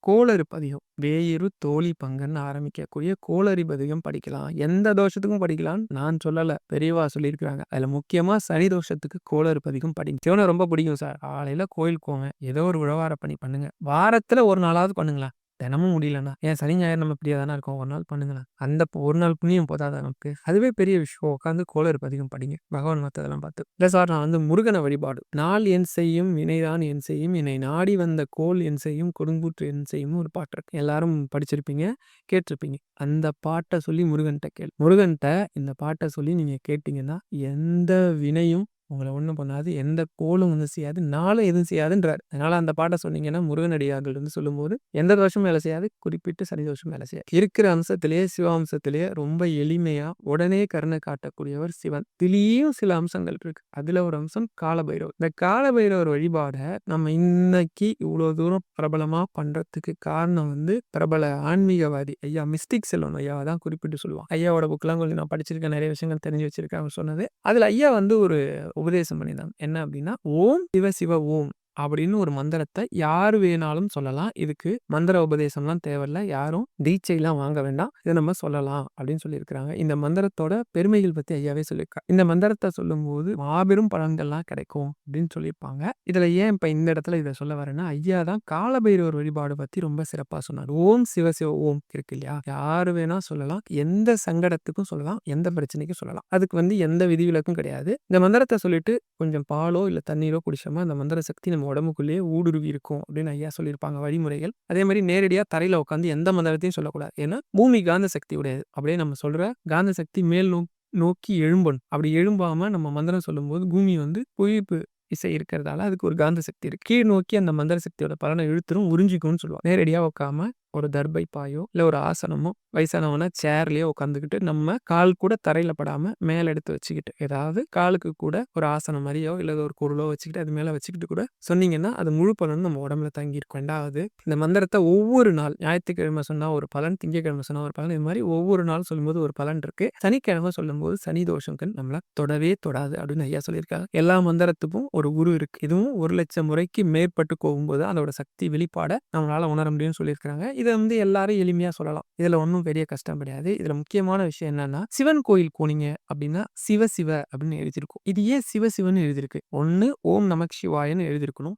இல்ல ஓம் சிவாய நமன் இருக்கும். நமக் சிவாயன்னு சொல்றது நம்மள மாதிரி சம்சாரிகள் பொருள் வேண்டி சொல்றது. ஓம் சிவாய நம அப்படின்னு சொல்றது வந்து அருள் வேண்டி சொல்றது. அதுக்கு தீட்சை எல்லாம் வாங்கணும்னு சொல்லுவாங்க. இப்ப தீட்சை வாங்கணுமா வாங்கலையான்றத சொல்ல வரல. இந்த சிவ சிவ அப்படின்னு சொல்லி எழுதியிருக்காங்களே மேல சொன்ன மந்திரத்தை எழுதலையே அப்படின்னா சிவ சிவன்னு 12 முறை நம்ம சொல்றோம்னா சிவசிவ சிவசிவ சிவசிவ சிவசிவன்னு 12 முறை சொன்னோம்னா 108 முறை ஓம் நம சிவாய அப்படின்னு மந்திரம் சொன்ன பலனை தருமோ. அதனாலதான் சிவசிவன்னு எல்லா கோயிலும் எழுதியிருக்காங்க. பெரியவா கூட ராம ராமன்னு ஒரு 2 நிமிஷம் ஒதுக்கி சொல்லணும். தினமும் சாயந்தரம் சிவசிவன்னு ஒரு 2 நிமிஷம் ஒதுக்கி சொன்னா போதும். நம்ம வாழ்க்கையில கஷ்டங்கிறதே படாம ஈஸியா இறைவனை சரணாகதி பண்ணிடலாம். இறைவனோட அருளுக்கு பாத்திரமாயிடலாம்னு சொல்லியிருக்கிறாங்க. இது ரொம்ப எளிமையான விஷயம். நம்மள எத்தனை பேர் இதை கடைபிடிக்கிறோம்? எழுந்ததும் ஒரு 2 நிமிஷம் ஒதுக்கி ராம ராம ராம ராமன்னு சொன்னா போதும். சாயந்தரம் ஒரு 2 நிமிஷம் ஒதுக்கி இல்ல தூங்க போறதுக்கு 2 நிமிஷம் முன்னாடியோ ஒரு 2 நிமிஷம் ஒதுக்கி சிவ சிவ சிவ சிவன்னு சொல்லிட்டு அன்றைய தினம் நம்ம பண்ண தப்புக்கு மன்னிப்பு கேட்டுட்டோம். நமக்கு நடந்த நல்ல விஷயத்துக்கு இறைவனுக்கு நன்றியும் சொல்லிட்டு படுக்கணும் அப்படிங்கிறது பெரியவா சொன்ன வாக்கு. இதை செஞ்சாலே நமக்கு பிரச்சனைகள் வராதுன்றனாலதான் கோவில்கள் எல்லாம் சிவசிவன்னு எழுதியிருக்காங்கன்னு சொல்லுவாங்க.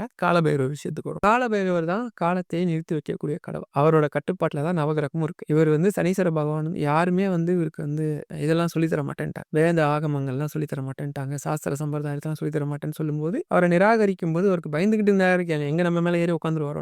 அவரை கூப்பிட்டு அவருக்கு சொல்லி கொடுத்தவர் வந்து காலபைரவர். காலபைரவர் வந்து சனீஸ்வர பகவானோட குரு. அதுவும் இல்லாம காலத்தையே நிறுத்தி வைக்கக்கூடியவர், நவகிரகத்தையும் கட்டுப்பாட்டுல வச்சிருக்கக்கூடிய அஷ்டமி திதிகள்ல நீங்க காலபைரவர் கோயிலுக்கு போயிட்டு ஓம் மகா காலபைரவாய நமக, ஓம் காலபைரவாய நமக, ஏதோ ஒரு மந்திரம் உங்களுக்கு தெரிஞ்ச எளிமையான மந்திரம் அஷ்டமி திதிகள்ல போய் அவருக்கு வந்து சந்தன காப்பு ரொம்ப பிடிக்கும், செவ்வரளி பிடிக்கும். ரொம்ப எளிமையான கடவுள் தான். என்ன அப்படின்னா தயிர் சாதம் தான் விரும்பி சாப்பிடுவார். இந்த தயிர் சாதம் வந்து மிளகு போட்ட தயிர் சாதம் அவருக்கு ரொம்ப பிடிக்கும். இதுல ஏதோ ஒரு நெய்வேத்தியம் வீட்லயே பண்ணலாமா சார்னா வீட்லயே பண்ணலாம். நான் சொன்ன எல்லா வழிபாட்டையும். கோவிலுங்கிறது நம்ம வீடை விட பல மடங்கு ஆன்மீக சக்தியையும் அந்த மந்திர சக்தியும் நிறைஞ்ச இடம். அதனால அங்க போகும்போது இன்னும் கூடுதல் பலன் கிடைக்கும்ன்றதால சொல்றேன். எல்லா சிவன் கோயிலையும் காலபைரவர் இருப்பார். கடைசி பூஜை அவருக்கு பண்ணி சாவி அவர்கிட்ட ஹேண்ட் ஓவர் பண்ணுவாங்க. அவர்கிட்ட தான் ஒப்படைச்சாகணும். அதுதான் விதி. அவர்கிட்ட வச்சுட்டு தான் எடுத்துட்டு போவாங்க. அதே மாதிரி காலையில வரும்போது அவர்கிட்ட வச்சுட்டு தான் கோயிலை திரும்பி திறந்தாகும். இதுதான் நிலைப்பாடு. அப்படிப்பட்ட காலபைரவரை அஷ்டமி திதிகள்ல சரணாகதி பண்ணிடும். ஒரு அஷ்டமி திதி வரும்போதும் காலபைரவரை போய் பார்த்து காலபைரவர்கிட்ட உங்களோட கஷ்டம் என்னவோ கோரிக்கை என்னவோ சொல்லி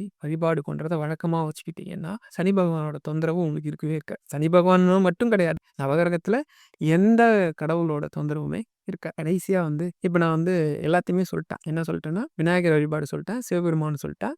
அதுக்கப்புறம் பார்த்தீங்கன்னா, முருகன் சொல்லிட்டேன். இப்ப வந்து காலபைரவன்னு சொல்லிட்டேன். எல்லாமே அதான் சைவ பிரிவு. இப்ப வைணவத்த பத்தி இன்னும் சொல்லல. இல்லையா? இப்ப சனீஸ்வர பகவான் பிடிக்காத இன்னொரு கடவுள் இருக்கிறார். யார் அப்டின்னா, ஆஞ்சநேயர். அதாவது ராமாயணத்துல கரெக்ட்டா ராமர் சேது. ராமருக்காக பாலம் கட்டிட்டு இருக்கிறார் ஆஞ்சநேயர். அந்த சமயம் சனீஸ்வர பகவான் ஒரு முன்னாடி வந்து நின்னுட்டார். நின்ன உடனே கேட்கிறார், "உங்கள 7 வருஷம் பிடிக்க வேண்டிய டைம் வந்துருச்சு. ஆனா உங்கள பிடிக்கணும். எங்க பிடிக்கிறது?" அப்படின்னதும் அவர் சொல்றாரு, "நான் வந்து ராமருக்கு பாலம் கட்டுற ஒரு புனிதமான வேலைய பார்த்துக்கிட்டு இருக்கிறேன். என்னோட கை, கால், உடம்பு எல்லாமே ஒர்க் பண்ணிட்டு இருக்கு. இதுல சும்மா இருக்கிற பகுதினா என் தோள் தான் இருக்குது. உங்கள கால பிடிக்க சொல்ல முடியாது. கைய பிடிக்க சொல்ல முடியாது. ஏன்னா உங்கள இழிவுபடுத்தின மாரி ஆயிடும். நீங்க வேணா என் தோள்ல ஏறி உட்காந்துக்கங்க.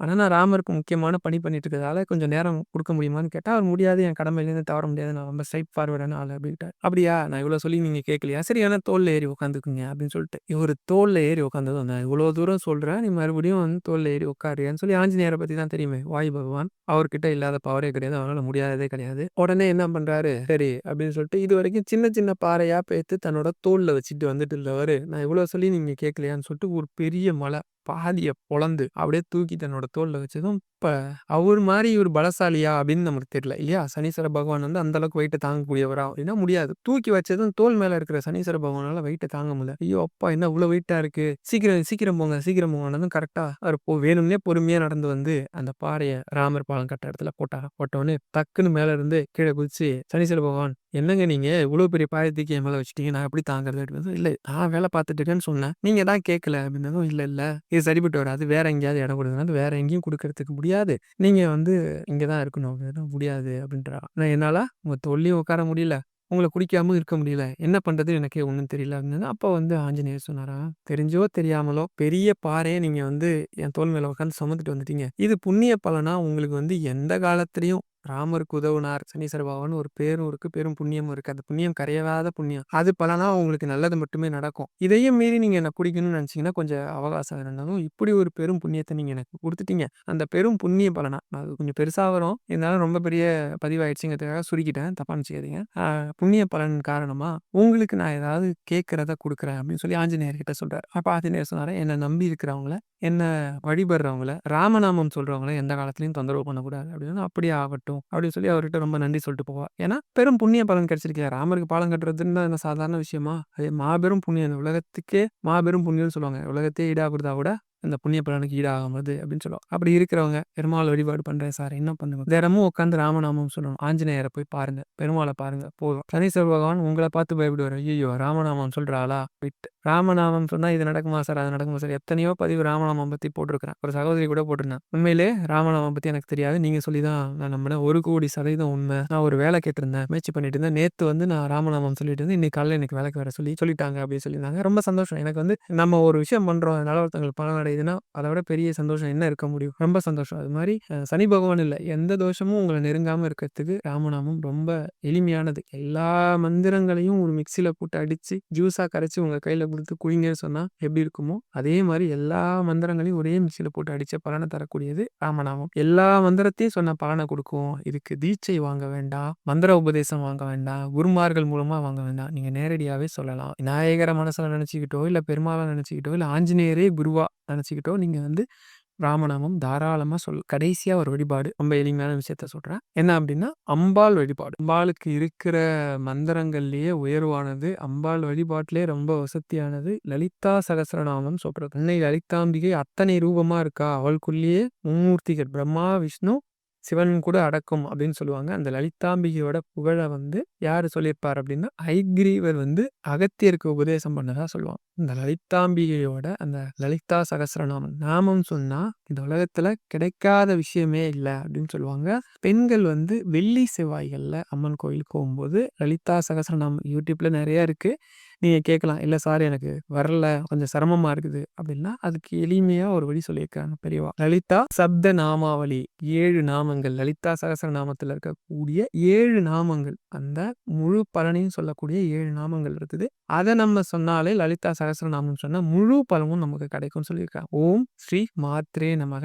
ஓம் ஸ்ரீ அன்னதாயே நமகன்னு ஆரம்பிக்கக்கூடிய அந்த 7 நாமங்கள். இத சொல்லி பெண்களா இருக்கிறவங்க வீட்டிலேயே சொல்லி வழிபாடு பண்ணலாம். இருந்தாலும் நம்ம கோயில் வழக்கம் வச்சுப்போம் இல்லையா? அப்படி போகும்போது ரொம்ப நல்லது. கடைசி ஒண்ணு. தினமும் நீங்க ஒருத்தருக்காவது, ஒரு உயிருக்காவது அன்னதானம் பண்றீங்களோ, உங்களால முடிஞ்ச உதவிய பண்றீங்களோ, அந்த நபர சனீஸ்வர பகவான் தொடவே மாட்டார். எந்த தர்மவானையும், எந்த ஒரு நீதிமானையும், கடமை தவறாதவரையும், உண்மையா, நேர்மையா நடக்கக்கூடியவங்களையும் எந்த கிரகமும் தொடவே தொடாது. எந்த கிரகச்சாரமும், தசபுத்தியும் உங்களுக்கு இருக்கக்கூடிய மோசமான இடத்துல இருக்கிறார் சார், இப்படி இருக்கிறார், அப்படி இருக்கிறார், எந்த நிலையில இருக்கிறாருனாலும் அவர் உங்களுக்கு நல்லது மட்டும் தான் பண்ணுவார். ஏன்னா, உங்க கர்ம பலன இந்த பக்கம் உங்க புண்ணிய பலன் சரி பண்ணிக்கிட்டே இருக்கும். அதுக்கு தான் நம்ம சொல்லுவோம், ராமநாமம் சொன்னா கர்மம் குறையறதோட புண்ணியமும் சேரும். வழிபாடு பண்ணா கர்மம் குறையறதோட புண்ணியமும் சேரும். விநாயகரை போய் பிடிங்க, எளிமையானவர். சிவபெருமான் சொல்லிட்டா, முருகன் சொல்லிட்டேன். அதுக்கப்புறம் பெருமாள் வழிபாடு சொல்லிட்டேன். ஆஞ்சநேயர் சொல்லிட்டேன். அம்பாள் வழிபாடு சொல்லிட்டேன். எது எளிமையோ, எது உங்களுக்கு வருமோ, எதுவுமே பண்ண முடியாது. தினமும் ஒரு நபருக்கு உங்க கையால சாப்பாடு